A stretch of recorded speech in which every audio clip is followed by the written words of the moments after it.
Hi friends, I hope you're doing well. ಚೆನ್ನಾಗಿ ಓದ್ತಿದ್ದಾರೆ ಅನ್ಕೋತೇನೆ. ನಾವೇನು ಮಾಡ್ತಿದ್ದೀವಿ ಅಂತಂತಂದರೆ KA ಕ್ವಶನ್ ಪೇಪರ್ ಸಾಲ್ವ್ ಮಾಡ್ತಿದ್ದೇವೆ. PSI ಎಕ್ಸಾಮ್ ಪೇಪರ್ದು ಆಲ್ಮೋಸ್ಟ್ 2 ಪಾರ್ಟ್ಸ್ ಕಂಪ್ಲೀಟ್ ಮಾಡಿದ್ದೇವೆ. 2 ಭಾಗವನ್ನು ಮುಗಿಸಿದ್ದೇವೆ. ಈಗ ಯಾರು ಈ ಫಸ್ಟ್ ಟೈಮ್ ನೋಡ್ತಿದ್ದೀರಾ, ಹಿಂದಿನ 2 ವಿಡಿಯೋನ ಚೆನ್ನಾಗಿ ನೋಡ್ಕೋರಿ. ನಾನು ಏನು ಮಾಡ್ತಿದ್ದೇನೆ ಅಂತಂದರೆ, I am not just solving the question paper, ಅದನ್ನು ನೀಟಾಗಿ ಎನಲೈಸ್ ಮಾಡ್ತಿದ್ದೇನೆ ಅಂತಂದರೆ ಕಂಪ್ಲೀಟಾಗಿ ನಾವು ಮುಂದಿನ ತಂತ್ರಗಾರಿಕೆ ಹೆಂಗಿರಬೇಕು, ಸ್ಟ್ರಾಟಜಿ ಹೆಂಗಿರಬೇಕು. ನಾನು ಯಾವಾಗ ಹೇಳ್ತೇನೆ, the plan May fail but the strategy will never fail. ಒಂದು ಯೋಜನೆ ಫೇಲ್ ಆಗ್ಬೋದು, ಬಟ್ ಒಂದು ತಂತ್ರಗಾರಿಕೆ ಫೇಲ್ ಆಗಿ ಸಾಧ್ಯ ಇಲ್ಲ.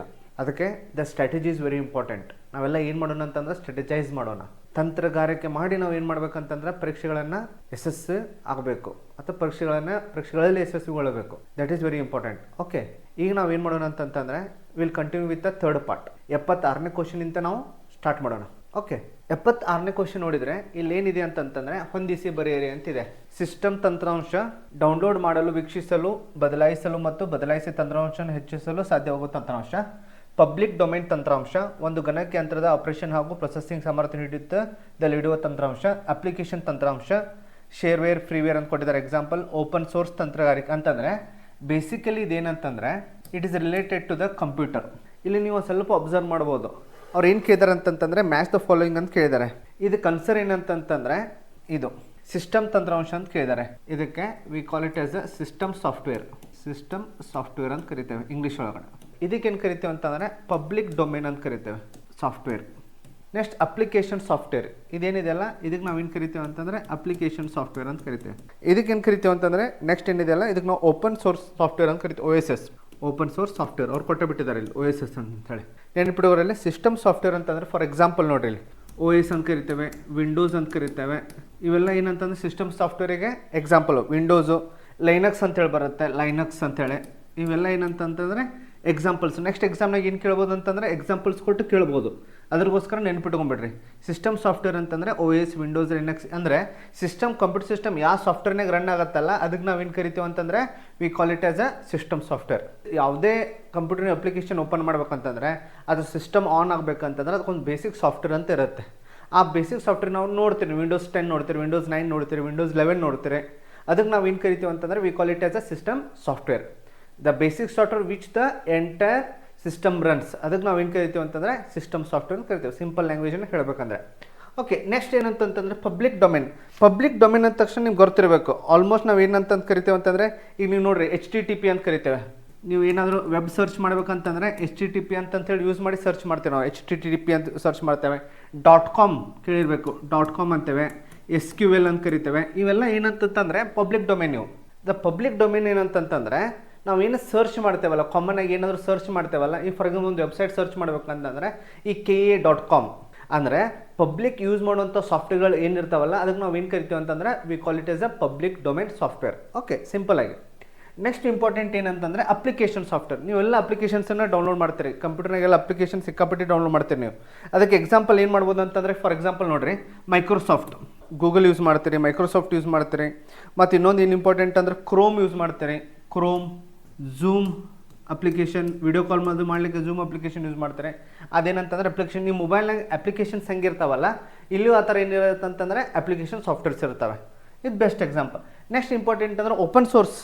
ಓಪನ್ ಸೋರ್ಸಿಗೆ ನೀವು ಸೇಮ್, ಈಗ ಫಾರ್ ಎಕ್ಸಾಂಪಲ್ ಮೊಜಿಲ್ಲಾ ಅಂತಿದೆ, ಮೊಜಿಲ್ಲಾ ಫೈರ್ಫಾಕ್ಸ್ ಅಂತ ಸರ್ಚ್ ಇಂಜಿನ್ ಇದೆ, ಹೌದಲ್ರಿ. ಅದನ್ನು ನೀವೇನು ಮಾಡ್ಬೋದು ಅಂತಂದರೆ ಆ್ಯಂಡ್ರಾಯ್ಡ್ ಇದೆ, VLC ಮೀಡಿಯಾ ಪ್ಲೇಯರ್ ಇದೆ, VLC ಮೀಡಿಯಾ ಪ್ಲೇಯರ್ ನೋಡಿರ್ಬೋದು. ಇವೆಲ್ಲ ಏನಂತಂತಂದರೆ ಎಕ್ಸಾಂಪಲ್ ಇವು ಅದಕ್ಕೆ ಓಪನ್ ಸೋರ್ಸ್ ಸಾಫ್ಟ್ವೇರಿಗೆ.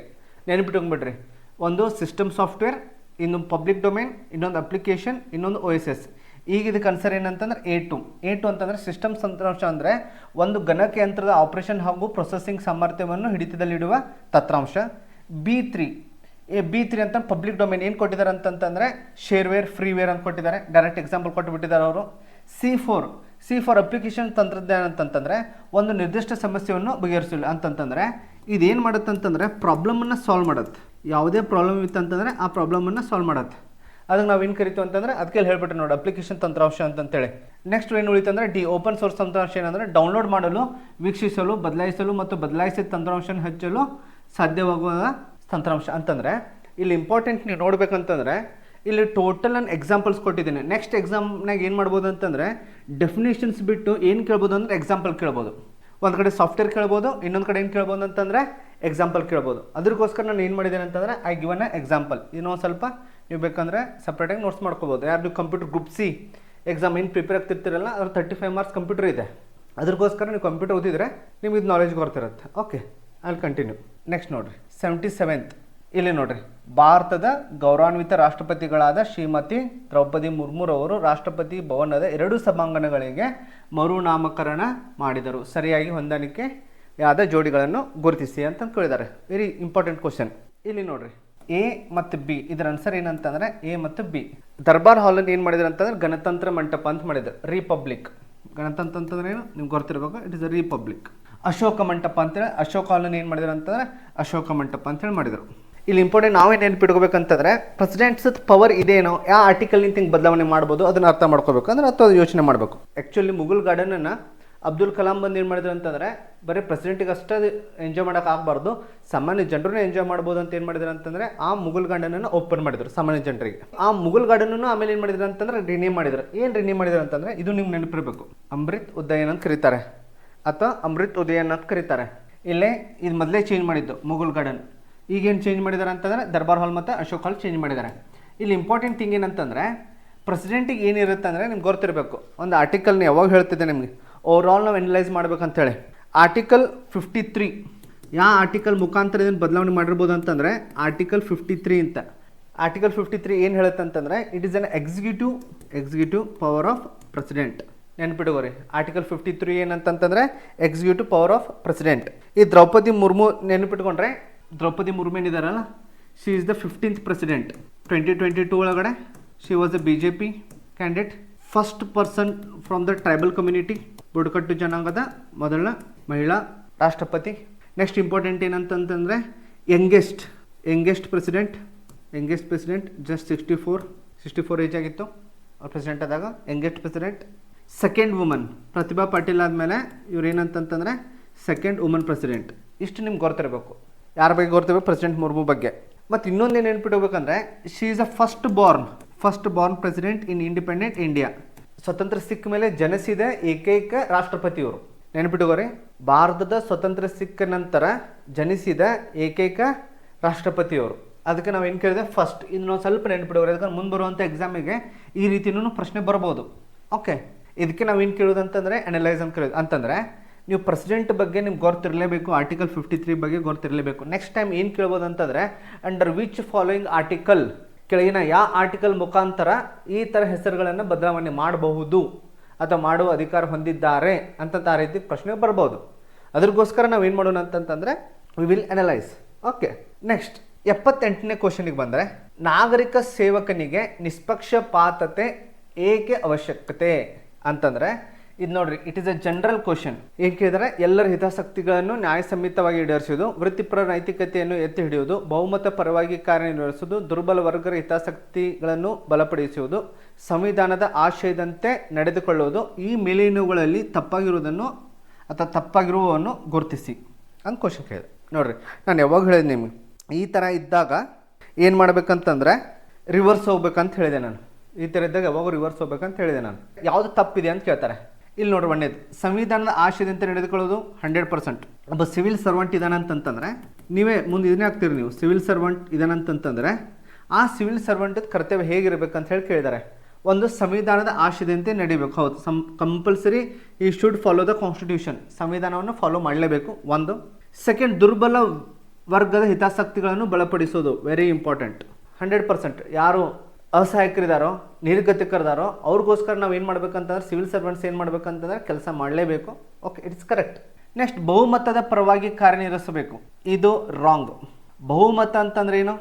ಇದು ಯಾರು ರಿಲೇಟೆಡ್ ಅಂತ? It is related to the political class. ರಾಜಕೀಯ ವ್ಯಕ್ತಿಗಳು ಆ ರೀತಿ ಯೋಚನೆ ಮಾಡ್ಬೋದು, ಬಟ್ ಆಫೀಸರ್ ಆ ರೀತಿ ಯೋಚನೆ ಮಾಡೋಕ್ಕೆ ಬರಲ್ಲ. ನೆಕ್ಸ್ಟ್, ವೃತ್ತಿಪರ ನೈತಿಕತೆಯನ್ನು ಎತ್ತಿ ಹಿಡಿದು 100%. ಎಥಿಕಲ್ ಕೋಡ್ಸ್ ಫಾಲೋ ಮಾಡಲೇಬೇಕಾಗತ್ತೆ. ಅಡ್ಮಿನಿಸ್ಟ್ರೇಟಿವ್ ಎಥಿಕ್ಸ್ ಅಂತ ಏನು ಕರಿತೇವಲ್ಲ ಅದನ್ನು ಫಾಲೋ ಮಾಡಲೇಬೇಕು. ನೀತಿಗಳನ್ನು ಫಾಲೋ ಮಾಡಲೇಬೇಕಾಗತ್ತೆ. Very important. ಆ ನೀತಿಗಳನ್ನು ಫಾಲೋ ಮಾಡಬೇಕಂತಂದ್ರೆ it is a main duty of the officer. Administrative ethics ಅಂತ ಕರಿತೇವೆ ನಾವು, ಇರಲೇಬೇಕು. ಎಲ್ಲರ ಹಿತಾಸಕ್ತಿಗಳನ್ನು 100%. Justice is very important. ಎಲ್ಲರಿಗೂ ನೀವು ಏನು ಮಾಡ್ಬೇಕಂತಂದರೆ ನಿಮ್ಮ ಕಡೆ ಸೇವೆಗಳನ್ನು ಯಾರು ಕೇಳ್ಕೊಂಡು ಬಂದಿದ್ದಾರಲ್ಲ ಅವ್ರಿಗೆ ನೀವೇನು ಮಾಡಬೇಕು? ಜಸ್ಟಿಸ್ ಪ್ರೊವೈಡ್ ಮಾಡಲೇಬೇಕು. Very important. ಅಂದರೆ ಆನ್ಸರ್ ಏನಾಯ್ತಿದೋ ಸಿ ಮಾತ್ರ. ಸಿವಿಲ್ ಸರ್ವೆಂಟ್ ಅಂದ್ಕೊಳ್ಳೆ ರೀಸೆಂಟಾಗಿ ನೋಡ್ರಿ ಅಗೇನ್ ಇದ್ರದ್ದು ಎಕ್ಸ್ಪ್ಲನೇಷನ್ ನಿಮ್ಗೆ ಬೇಕಂತಂದರೆ ಅಗೇನ್ ಇದನ್ನು ಒಂದು ಸ್ವಲ್ಪ ಅನಲೈಸ್ ಮಾಡಿದೆ. ರೀಸೆಂಟಾಗಿ ನಾವು UPSC ಏನು ಮಾಡ್ತಂತಂದರೆ 100 years ಕಂಪ್ಲೀಟ್ ಮಾಡ್ತು ನಮ್ಮ UPSC union public service commission. ಅದ್ರ ಬಗ್ಗೆ ನೆಕ್ಸ್ಟ್ ಟೈಮ್ ಏನು ಬರ್ಬೋದು ಅಂತಂದರೆ ಕ್ವಶನ್ ಬರಬಹುದು, ಬಂದೇ ಬರುತ್ತೆ. UPSC 100 years ಕಂಪ್ಲೀಟ್ ಆಯಿತು. It was in news. UPSC 100 years complete ಆಗಿದೆ ಅಂದ್ರೆ ಅದರ ಅರ್ಥ ಏನಂತಂದರೆ UPSC ಫಸ್ಟ್ ಎಲ್ಲಿಂದ ಆಗಿದೆ ಅಂತಂತಂದರೆ ಗೌರ್ಮೆಂಟ್ ಆಫ್ ಇಂಡಿಯಾ ಆ್ಯಕ್ಟ್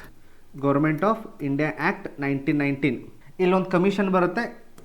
ಇದ್ರೊಳಗಡೆ ಏನಾಯ್ತು ಅಂತಂದರೆ ಫಸ್ಟ್ ಟೈಮ್ ಸರ್ವಿಸಸ್ ಇರಬೇಕಂತೇಳಿ 2 ರೀತಿ ಸರ್ವಿಸಸ್ ಇರ್ತವೆ ಆ್ಯಕ್ಚುಲಿ, ಕವನೆಂಟ್ ಆ್ಯಂಡ್ ನಾನ್ ಕವನೆಂಟೆಡ್ ಅಂತೇಳಿ ನೀವು ಓದಿರ್ಬೋದು. ಕವನೆಂಟ್ ಅಂತಂತಂದರೆ ಒಂದು ಸ್ವಲ್ಪ ಹೈಯರ್ ಆಫೀಸರ್ಸ್, ನಾನ್ ಕವನೆಂಟ್ ಅಂತಂದ್ರೆ ಕ್ಲರಿಕಲ್ ಸರ್ವಿಸಸ್.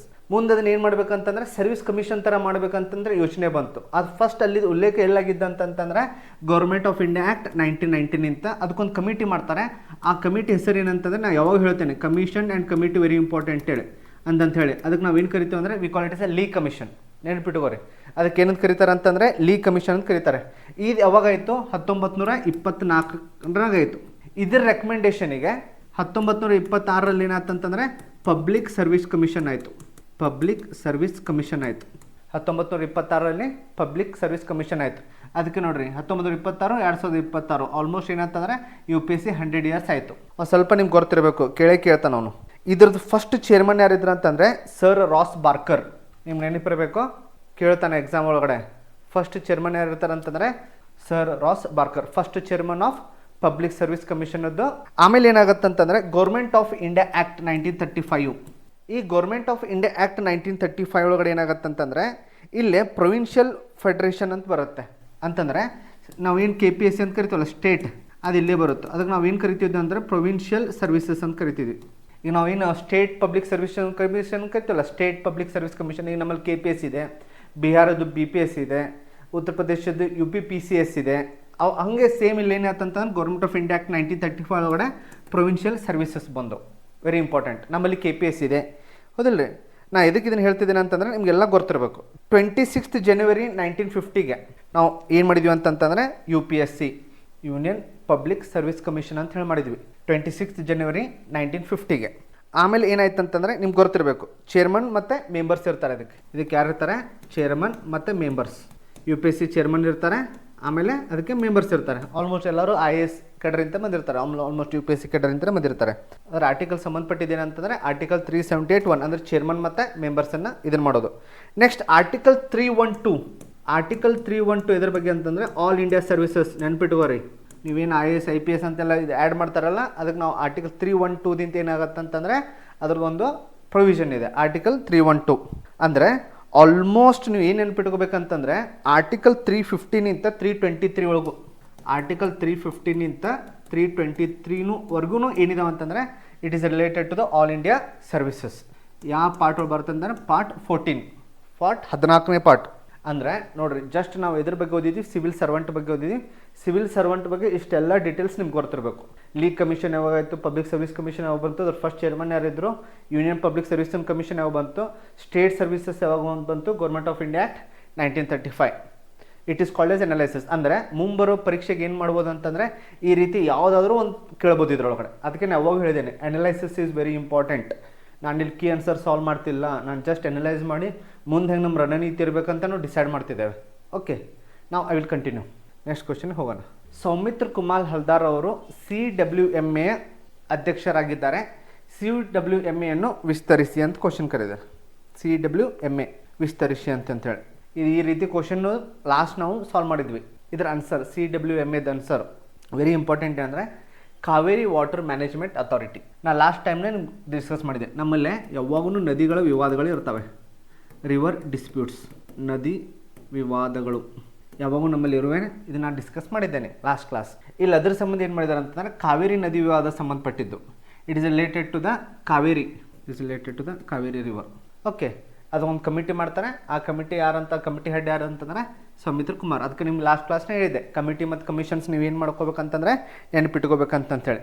ಇಲ್ಲಿ ನೋಡಿರಿ, ಇದು ಆಲ್ಮೋಸ್ಟ್ ನಿಮ್ಗೆ ಗೊತ್ತಿರಬೇಕು. ಪವರ್ ಏನಿದೆ ಅಂತಂದರೆ ಕಾವೇರಿ ವಾಟರ್ ಮ್ಯಾನೇಜ್ಮೆಂಟ್ ಅಥಾರಿಟಿ ಅಂತ ಕರಿತೇವೆ ನಾವು CWMAಗೆ. ಇದು ಎಲ್ಲಿಂದ ಇದಾಗಿದೆ ಅಂತಂದರೆ ನಿಮ್ಗೆ ಗೊತ್ತಿರಬೇಕು. ಇದು ಅನಾಲಿಸಿಸ್ ಅಗೇನ್. ಇದು ಎಲ್ಲಿಂದ ಎಸ್ಟಾಬ್ಲಿಷ್ ಆಗಿದ್ದಂತಂದರೆ ಸೆಕ್ಷನ್ ನಿಮ್ಗೆ ಗೊತ್ತಿರ್ಬೇಕು ನೋಡಿರಿ, ಯಾವುದೋ ಒಂದು ಅಥಾರಿಟಿ ಎಸ್ಟಾಬ್ಲಿಷ್ ಆಗಬೇಕಂತಂದರೆ ಯಾವುದೋ ಸಂವಿಧಾನಿಕ ನೆಲೆಗಟ್ಟ ಮೇಲೇ ಎಸ್ಟಾಬ್ಲಿಷ್ ಆಗಬೇಕು. ಅದು section A of inter state water disputes act 1956 ನೆನ್ಪಿಟ್ಕೋರಿ, ವೆರಿ ಇಂಪಾರ್ಟೆಂಟ್. ಏನು ಹೇಳಿದಾರೆ ಅಂತಂತಂದರೆ ಇದ್ರ ಪವರ್ ಎಲ್ಲಿಂದ ಬರುತ್ತಂದ್ರೆ, ಅಂದ್ರೆ ಈ ಕಮಿಟಿಗೆ ಪವರ್ ಎಲ್ಲಿಂದ ಬರುತ್ತಂದ್ರೆ section A of the inter state water dispute act 1956. ಇಲ್ಲಿ ನಾನು ಏನು ಹೇಳಿದ್ದೆ ಅಂತಂದರೆ, ಯಾವಾಗೂ ವಾಟರ್ ಅನ್ನೋದು, ರಿವರ್ಸ್ಗಳು ಅನ್ನೋದು ಎಲ್ಲಿ ಬರುತ್ತೆ, ಸ್ಟೇಟ್ ಲಿಸ್ಟ್ನಾಗ ಬರುತ್ತೆ. ಬಟ್ ಅದು ಕಾನ್ಫ್ಲಿಕ್ಟಿಗೆ ಬಂದಾಗ, ಏನೋ ಜಗಳಗಳೊಳಗೆ ಬಂದಾಗ ಅವಾಗ ಏನಾಗುತ್ತೆ ಅಂದರೆ it will come under the central list. ಅವಾಗ ಸೆಂಟ್ರಲ್ ಇಂಟರ್ವ್ಯೂನ ಏನು ಮಾಡಬೇಕಾಗುತ್ತೆ, ಸಾಲ್ವ್ ಮಾಡಬೇಕಾಗತ್ತೆ. ಅದ್ರಗೋಸ್ಕರ ಏನು ಮಾಡ್ತಾರೆ ಅಂತಂದರೆ ಒಂದು ಬೆಂಚ್ ರೆಡಿ ಮಾಡ್ತಾರೆ, ಕಮಿಟಿ ರೆಡಿ ಮಾಡ್ತಾರೆ, ಹೆಂಗಾದ್ರೂ ಮಾಡಿ ಅದು ಪ್ರಾಬ್ಲಮ್ ಸಾಲ್ವ್ ಆಗ್ಬೇಕಂತೇಳಿ ಈ ಆ್ಯಕ್ಟ್ದಿಂದ ಆಗಿರೋದು. ಇದೊಂದು ನಿಮ್ಗೆ ಗೊತ್ತಿರಲಿ. Okay, very important. ಇಲ್ಲಿ ಎದರಿಂದ ಬರುತ್ತೆ, ಯಾವ ಮಿನಿಸ್ಟ್ರಿಯಿಂದ ಬರುತ್ತೆ ನೆನ್ಪಿಡುವರೆ, ಮಿನಿಸ್ಟ್ರಿ ಆಫ್ ಜಲಶಕ್ತಿ. ನಿಮ್ಗೆ ಗೊತ್ತಿರಬೇಕು, ವಾಟರ್ ಸಂಬಂಧ ಒಂದು ಮಿನಿಸ್ಟ್ರಿ ಮಾಡಿದ್ದಾರೆ, ರಿವರ್ ಸಂಬಂಧ ಅದಕ್ಕೆ ನಾವೇನು ಕರಿತೇವೆ ಅಂದರೆ ಮಿನಿಸ್ಟ್ರಿ ಆಫ್ ಜಲಶಕ್ತಿ ಅಂತ ಕರಿತೇವೆ. Very important. Ministry of Jal Shakti dispute ಆ್ಯಕ್ಟ್ದಿಂದ ಬರುತ್ತೆ, 1956ನಾಗ ಆಗಿರೋದು. ಯಾವ ಸೆಕ್ಷನ್ ಅದು, ಸೆಕ್ಷನ್ ಎ. ನೆಕ್ಸ್ಟ್ ಸರಿ ಕೇಳ್ಬೋದು ಅವರು, ಈ CWMA ಅಥಾರಿಟಿ ಯಾವ ಆ್ಯಕ್ಟ್ದಿಂದ ಸ್ಥಾಪಿತವಾಗಿದೆ ಅಥವಾ ಯಾವ ಆ್ಯಕ್ಟ್ದಿಂದ ಅಧಿಕಾರ ಪಡೆದುಕೊಂಡಿದೆ ಅಥವಾ ಅಧಿಕಾರ ಹಂಚಿಕೊಂಡಿದೆ, ಅವಾಗ ನಿಮ್ಗೆ ಗೊತ್ತಿರಬೇಕು. ಮತ್ತು ಮಿನಿಸ್ಟ್ರಿನೂ ಕೇಳ್ಬೋದು, ಯಾವ ಮಿನಿಸ್ಟ್ರಿ ಅಂದರೆ ಮಿನಿಸ್ಟ್ರಿ ಆಫ್ ಜಲಶಕ್ತಿ. ಓಕೆ, ನೆನಪಿಟ್ಟುಕೋರಿ, very important, ministry of Jal Shakti. Next ಇದೊಂದು ಸಿಂಪಲ್ ಕ್ವಶನ್, ಸೈಬರ್ ಸೆಕ್ಯುರಿಟಿಗೆ ಸಂಬಂಧಿಸಿದಂತೆ OWASP ಇದರ ವಿಸ್ತೃತ ರೂಪ. ಇಲ್ಲಿ ಏನು ಕೊಟ್ಟಿದ್ದಾರೆ ಅಂತಂದರೆ, ಇದು again almost related to the science and technology related. ಏನು ಕೊಟ್ಟಿದ್ದಾರೆ ಅಂತಂದರೆ open web application security project. ಇದು ಆ್ಯಕ್ಚುಲಿ ಏನಂತಂತಂದರೆ ಇದೊಂದೇನು NGO ಥರ ಇದೆ, ನಾನ್ ಗೌರ್ಮೆಂಟಲ್ ಆರ್ಗನೈಸೇಷನ್ ಥರ, NGO ಥರ. ಇದು NGO ಥರ ವರ್ಕ್ ಆಗುತ್ತೆ. ಇದೇನು ಮಾಡುತ್ತೆ ಅಂತಂದರೆ ಸೆಕ್ಯೂರಿಟಿ ಪ್ರೊವೈಡ್ ಮಾಡುತ್ತೆ. ನಿಮ್ಗೆ ಗೊತ್ತಿರಬೇಕು, ಸಿಕ್ಕಾಪಟ್ಟಿ ಸೈಬರ್ ಕ್ರೈಮ್ಸ್ ಆಗ್ತಿದ್ದಾವೆ, ಹೌದಿಲ್ರಿ, ಸೈಬರ್ ಸೆಕ್ಯೂರಿಟಿ ಸಿಕ್ಕಾಪಟ್ಟೆ ಆಗ್ತಿದ್ದಾವೆ. ಆ ಎಲ್ಲ ಜಾಗತಿಕ ಮಟ್ಟದಲ್ಲಿ ಅಪ್ಲಿಕೇಶನ್ಸ್ ಇದ್ದಾವೆ, ಸಾಫ್ಟ್ವೇರ್ಸ್ ಇದ್ದಾವೆ, ವೆಬ್ಸೈಟ್ಗಳಿದ್ದಾವಲ್ಲ, ಅದಕ್ಕೆಲ್ಲ ಸೆಕ್ಯೂರಿಟಿ ಪ್ರೊವೈಡ್ ಮಾಡೋಗೋಸ್ಕರ ಇದೊಂದು NGO ಏನು ಮಾಡಿದೆ ಅಂತಂದರೆ ಸ್ಥಾಪಿತಗೊಂಡಿದೆ. ಅದ್ರ ಫುಲ್ ಫಾರ್ಮ್ ಕೇಳಿದ್ದಾರೆ. ಆ ಫುಲ್ ಫಾರ್ಮ್ ಏನಂತಂತಂದರೆ open web app security project. ನೆನ್ಪಿಟ್ಕೊಂಡ್ಬಿಟ್ರಿ, NGO ವೆರಿ ಇಂಪಾರ್ಟೆಂಟ್. ಇದು ಗ್ಲೋಬಲ್ ಸೆಕ್ಯೂರಿಟಿನ ಪ್ರೊವೈಡ್ ಮಾಡುತ್ತೆ. ನಾನ್ ಪ್ರಾಫಿಟ್ ಆರ್ಗನೈಸೇಷನ್ ಇದು. NGO ಅಂತಂದರೆ ನಾನ್ ಪ್ರಾಫಿಟ್ ಆರ್ಗನೈಸೇಷನ್. ನೆಕ್ಸ್ಟ್ ನೋಡಿರಿ, ಎಲ್ಲ science and tech, computer related ಕೇಳಿದ್ದಾರೆ. ಅಗೇನ್ ಇದು ಸೆಕ್ಯೂರಿಟಿ ರಿಲೇಟೆಡ್, ಹೊಂದಿಸಿ ಬೆರೆಯರಿ ನೆಟ್ವರ್ಕ್ ಸೆಕ್ಯೂರಿಟಿಗೆ ಸಂಬಂಧಪಟ್ಟಿದೆ. ಇಲ್ಲೇ ಆನ್ಸರ್ ಏನಂತಂತಂದರೆ ನೀವು ಓದಿದ್ರೆ ಗೊತ್ತಾಗುತ್ತೆ. A to ಡಿನಿಯಲ್, ಅದಕ್ಕೆ ನಾನು ಲಾಸ್ಟ್ ಕ್ಲಾಸ್ ಹೇಳಿದ್ದೆ ನಿಮ್ಗೆ. ಒಂದ್ಸರಿ ಅಪ್ಲಿಕೇಶನ್ಸ್ ಕೇಳ್ತಾರೆ, ಇನ್ನೊಂದು ಕಡೆ ಇದು ಅದ್ರ ಯೂಸಸ್ ಕೇಳ್ತಾರೆ ಅಂತೇಳಿ. Denial of services, Yoyo attack ಅಂತ ಕರೀತಾರೆ. ನೆಕ್ಸ್ಟ್ B4 ಅಂತ ಹೇಳಿದಾನೆ, ವೈರಸ್ ಮೆಲಿಸಾ, ಇದು ನ್ಯೂಸ್ನಾಗಿತ್ತು. C1 ಇದು ಕ್ಲಾಪ್ ಅಟ್ಯಾಕ್ ಅಂತ ಕರೀತಾರೆ. ಇವೆಲ್ಲ ಸೆಕ್ಯೂರಿಟಿ ಟರ್ಮ್ಸ್ ರೀ, ನೀವು ಕಂಪ್ಯೂಟರ್ ಓದಿದ್ರೆ ನಿಮ್ಗೆ ಗೊತ್ತಾಗುತ್ತೆ. D3 ಬ್ರೈನ್, ಇದು ಮಾಲ್ವೇರ್ ಏನಿದೆ ಅಂತಂದರೆ ಇಟ್ಸ್ ಎ ಬ್ರೈನ್. ಓಕೆ, ಇದು ಡೈರೆಕ್ಟ್ ಕ್ವಶನ್, ಇದು ಇವ್ರಿಗೇನು ಎಕ್ಸ್ಪ್ಲನೇಷನ್ ಮಾಡೋದಿಲ್ಲ, ನೀವು how to study about the computer.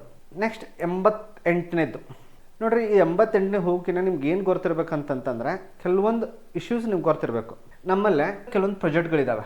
ಏನು ಪ್ರಾಜೆಕ್ಟ್ಗಳಿದಾವೆ ಅಂತಂದರೆ, ಒಂದನೇದು ಗತಶಕ್ತಿ ಅಂತಿದೆ, ಭಾರತಮಾಲಾ ಅಂತಿದೆ, ಪರ್ವತಮಾಲಾ ಅಂತಿದೆ, ಸಾಗರಮಾಲಾ ಅಂತಿದೆ, ಆಮೇಲೆ ಭೂಮಿ ರಾಶಿ.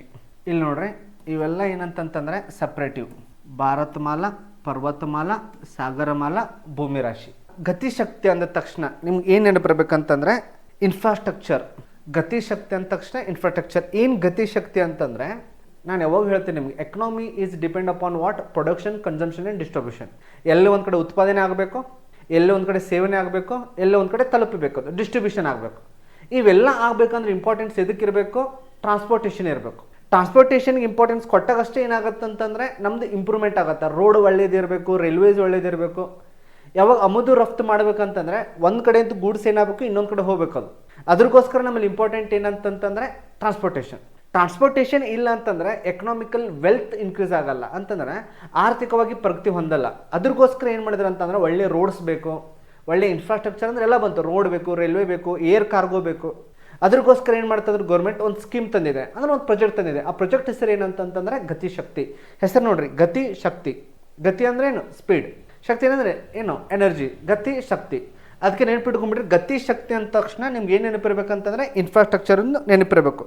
ಆಲ್ಮೋಸ್ಟ್ ಇದು ಯಾವಾಗ ತೊಗೊಂಬಂದಿರೋ ಅಂತಂತಂದರೆ 2021 ರೈಲ್ವೆ, ರೋಡ್, ಲಾಜಿಸ್ಟಿಕ್ಸ್ ಅಂದರೆ ಏನು, ಗೂಡ್ಸ್, ಪೋರ್ಟ್ಸ್, ಬಂದರುಗಳು, ವಾಟರ್ವೇಸ್, ನದಿ ಮಾರ್ಗಗಳನ್ನು ಕರೆಕತ್ತೇವಲ್ಲ, ನದಿ ಮಾರ್ಗಗಳು, ವಾಟರ್ವೇಸ್. ಅದು ಒಂದು ಇಂಪಾರ್ಟೆಂಟ್ ಪ್ರಾಜೆಕ್ಟ್. ವಾಟರ್ವೇಸ್ ಅದ್ರ ಬಗ್ಗೆ ಓದ್ಕೊಳ್ಳಿ. ನದಿ ಮಾರ್ಗಗಳು ಕ್ರಿಯೇಟ್ ಮಾಡ್ತಿದ್ದೇವೆ. ಈಗ ನಾವು ಟ್ರಕ್ದಿಂದ ಒಂದು ಗುಡ್ಸನ್ನು ಇನ್ನೊಂದು ಕಡೆ ಒಯ್ಬೇಕಂದ್ರೆ ನಾನು ಟ್ರಕ್ಕನ್ನ ಯೂಸ್ ಮಾಡಿದೆ ಅಂದ್ರೆ ಎಷ್ಟಂತ ಟ್ರಕ್ಕನ್ನ ಯೂಸ್ ಮಾಡ್ತಾರೆ, ಡೀಸೆಲ್ ಕಾಸ್ಟ್ ಸಿಕ್ಕಾಪಟ್ಟೆ ಆಗುತ್ತೆ.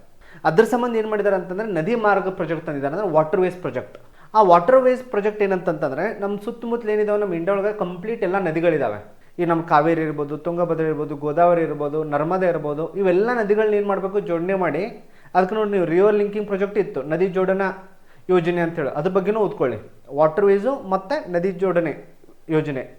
ಇದರಿಂದ ಏನಾಗುತ್ತೆ ಅಂತಂದರೆ ಒಂದು 10-20 ಟ್ರಕ್ ಮಾಡೋ ಕೆಲಸ ಬರೀ ಒಂದು ಶಿಪ್ ಮಾಡುತ್ತೆ. ಅದಕ್ಕಂದ್ರೆ ಶಿಪ್ ಒಳಗೆ ಏನು ಮಾಡ್ಬೋದು ಅಂತಂದ್ರೆ ನೀವು ಹಡಗಿನಾಗ ಏನು ಮಾಡ್ಬೋದು ಅಂತಂತಂದರೆ ಬಲ್ಕಾಗಿ ಗುಡ್ಸನ್ನು ತೊಗೊಂಡು ಹೋಗ್ಬೋದು.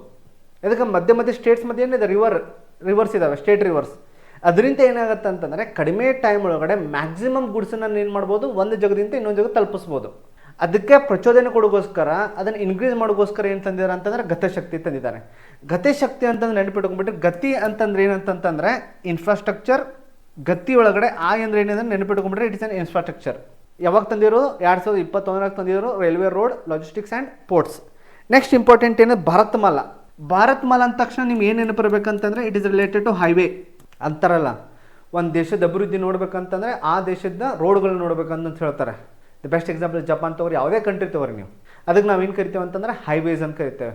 ಆ ಹೈವೇಸನ್ನು ಇಂಪ್ರೂವ್ಮೆಂಟ್ ಮಾಡಿದ್ರೆ ಅಂತಂದರೆ ಹೈವೇ ಇಂಪ್ರೂವ್ಮೆಂಟ್ ಮಾಡಿದ್ರೆ ಕನೆಕ್ಟಿವಿಟಿ ಇಂಪ್ರೂವ್ಮೆಂಟ್ ಆಗುತ್ತೆ. ಈಗ ನಾವು ಚತುಷ್ಪತಿ ಅಂತ ಕರಿತೇವೆ, ನಾವು ಗೋಲ್ಡನ್ ಕ್ವಾಡ್ರಿಲ್ಯಾಟ್ರಲ್, ಡೈಮಂಡ್ ಕ್ವಾಡ್ರಿಲ್ಯಾಟ್ರಲ್ ಅಂತೆಲ್ಲ ಕರೆದಿದ್ದೇವೆ.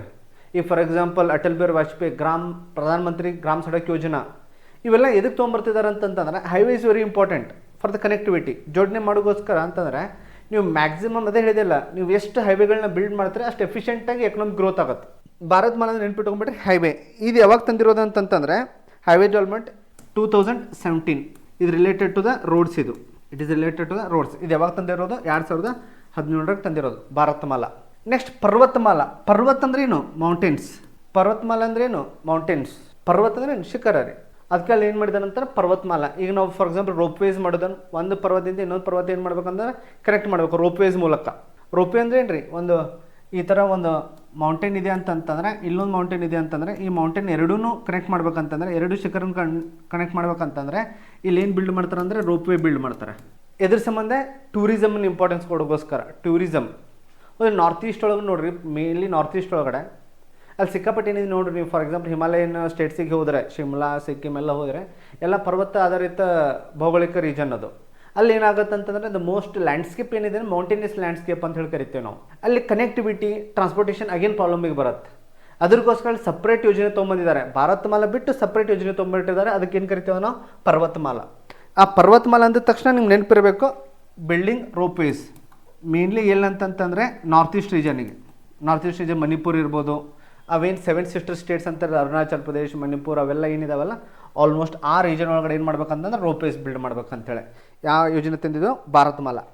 ಸಾಗರ ಮಾಲಾ ಅಂತಂದ್ರೆ ನದಿಗಳು, ಸಮುದ್ರ, ಕೋಸ್ಟಲ್ ಏರಿಯಾ. ಸಾಗರ ಮಾಲಾ ನೆನ್ಪಿಟ್ಕೊಂಡ್ಬಿಟ್ರಿ, ಕೋಸ್ಟಲ್. ಅಲ್ಲಿ ಆಲ್ಮೋಸ್ಟ್ ಎಷ್ಟು ಕರಾವಳಿ ಪ್ರದೇಶ ಇದೆ ನಮ್ಮದು, 7516 ಕಿಲೋಮೀಟರ್ ಇದೆ ಅಪ್ರಾಕ್ಸಿಮೇಟ್ಲಿ. ಅಲ್ಲಿ ಏನು ಮಾಡೋದು ಅಂತಂದ್ರೆ ಅಲ್ಲಿ ಡೆವಲಪ್ಮೆಂಟ್ ತರೋದು. ಕೋಸ್ಟಲ್ ಏರಿಯಾ ಒಳಗೆ ಏನು ಮಾಡೋದು ಅಂತಂದರೆ ಡೆವಲಪ್ಮೆಂಟ್ ತರೋದು. ಇದರ ಮುಖ್ಯ ಉದ್ದೇಶ ಏನಂತಂದರೆ to improve the coastal economy. ನೆನ್ಪಿಟ್ಕೊಂಡ್ಬಿಡ್ರಿ, ಕೋಸ್ಟಲ್ ಏರಿಯಾ 7516 ಕಿಲೋಮೀಟರ್ ಲಾಂಗ್ ಇದೆ. ಇಲ್ಲಿ ಮೋಸ್ಟ್ ಇಂಪಾರ್ಟೆಂಟ್ ಏನಂತಂದರೆ ಟೂರಿಸಮಿಗೆ. ಟೂರಿಸಮ್, ಅಲ್ಲಿದ್ದು ಇನ್ಫ್ರಾಸ್ಟ್ರಕ್ಚರ್ ಬಿಲ್ಡ್ ಮಾಡೋದು. ಅದನ್ನು ಮ್ಯಾಕ್ಸಿಮಮ್ ನೋಡಿರಿ ನೀವು ಕೋಸ್ಟಲ್ ಏರಿಯಾ ಒಳಗೆ ಇಂಪಾರ್ಟೆಂಟ್ ಏನಂದ್ರೆ ಟೂರಿಸಮ್, ಬೀಚ್ ಟೂರಿಸಮ್ ಅಂತ ಹೇಳ್ತೇವೆ, ಅಥವಾ ಬೀಚ್ ಎಕೋಸಿಸ್ಟಮ್ ಅಂತ ಹೇಳ್ತೇವೆ. ನೀವು ಗೋವಾ ಇರ್ಬೋದು, ಮ್ಯಾಂಗ್ಳೂರ್ ಇರ್ಬೋದು, ಕಾರವಾರ ಇರ್ಬೋದು, ಗೋಕರ್ಣ ಇರ್ಬೋದು, ಮುರುಡೇಶ್ವರ ಇರ್ಬೋದು. ಟೋಟಲ್ ಆ ಕೋಸ್ಟಲ್ ಏರಿಯಾನಾಗ ಇಂಪಾರ್ಟೆಂಟ್ ಇನ್ಫ್ರಾಸ್ಟ್ರಕ್ಚರ್ ಕೊಟ್ಟರೆ ಅಂತಂದರೆ ಟೂರಿಸಮ್ಮಿಂತ ಆದಾಯ ಜಾಸ್ತಿ ಬರುತ್ತಲ್ಲ. ಅದಕ್ಕೋಸ್ಕರ ಏನು ಮಾಡಿದೆ ಅಂತಂದರೆ ಈ ಯೋಜನೆ ತಂದಾರೆ. ಇದು ಯಾವಾಗ ಬಂದಿದೆ ಅಂತಂದರೆ 2015 ಬಂದಿದೆ, ಸಾಗರಮಾಲಾ ಯೋಜನೆ. ನೆಕ್ಸ್ಟ್ ಇಂಪಾರ್ಟೆಂಟ್ ಏನಂತಂದರೆ ಭೂಮಿ ರಾಶಿ. ಭೂಮಿ ರಾಶಿ ಹೆಸರೇ ನೋಡಿರಿ, ಭೂಮಿ ರಾಶಿ ಅಂತಂದರೆ ಯಾವುದರ ಗೌರ್ಮೆಂಟ್ ಏನಾದರೂ ಪ್ರೊಜೆಕ್ಟ್ ಮಾಡ್ಬೇಕಂತಂದರೆ, ಯಾವುದೋ ಒಂದು ಯೋಜನೆಗಳು ತೊಗೊಂಬರ್ಬೇಕಂತಂದರೆ ಏನು ಮಾಡಬೇಕು, ಜಾಗ ಬೇಕು ಗೌರ್ಮೆಂಟಿಗೆ, ಪ್ಲೇಸ್ ಬೇಕು. ಅದ್ರ ಸಂಬಂಧ ಏನು ಮಾಡ್ತೈತೆ ಅಂತಂದ್ರೆ ಒತ್ತುವರಿ ಮಾಡ್ಕೊಳ್ಳುತ್ತೆ ಲೀಗಲ್ ಆಗಿ. ಅದಕ್ಕೆ ನಾವು ಏನು ಕರಿತೇವೆ ಅಂತಂದ್ರೆ ಲ್ಯಾಂಡ್ ಎಕ್ವಿಸಿಷನ್. Land acquisition. ಒಬ್ಬರು IAS ಆಫೀಸರ್ ಏನಿರ್ತಾರೆ ಅಂದರೆ IAS ಅವ್ರ KS ಆಫೀಸರ್ಸ್ ಏನಿರ್ತಾರೆ ಅಂದರೆ ಡಿಸ್ಟ್ರಿಕ್ಟ್ ಒಳಗಡೆ ಲ್ಯಾಂಡ್ ಎಕ್ವಿಸಿಷನ್ ಆಫೀಸರ್ಸ್ ಅಂತ ಇರ್ತಾರೆ. ಅವ್ರ ಕೆಲಸ ಏನಂತಂದರೆ ಲ್ಯಾಂಡಿನ ಅಕ್ವೈರ್ ಮಾಡೋದು.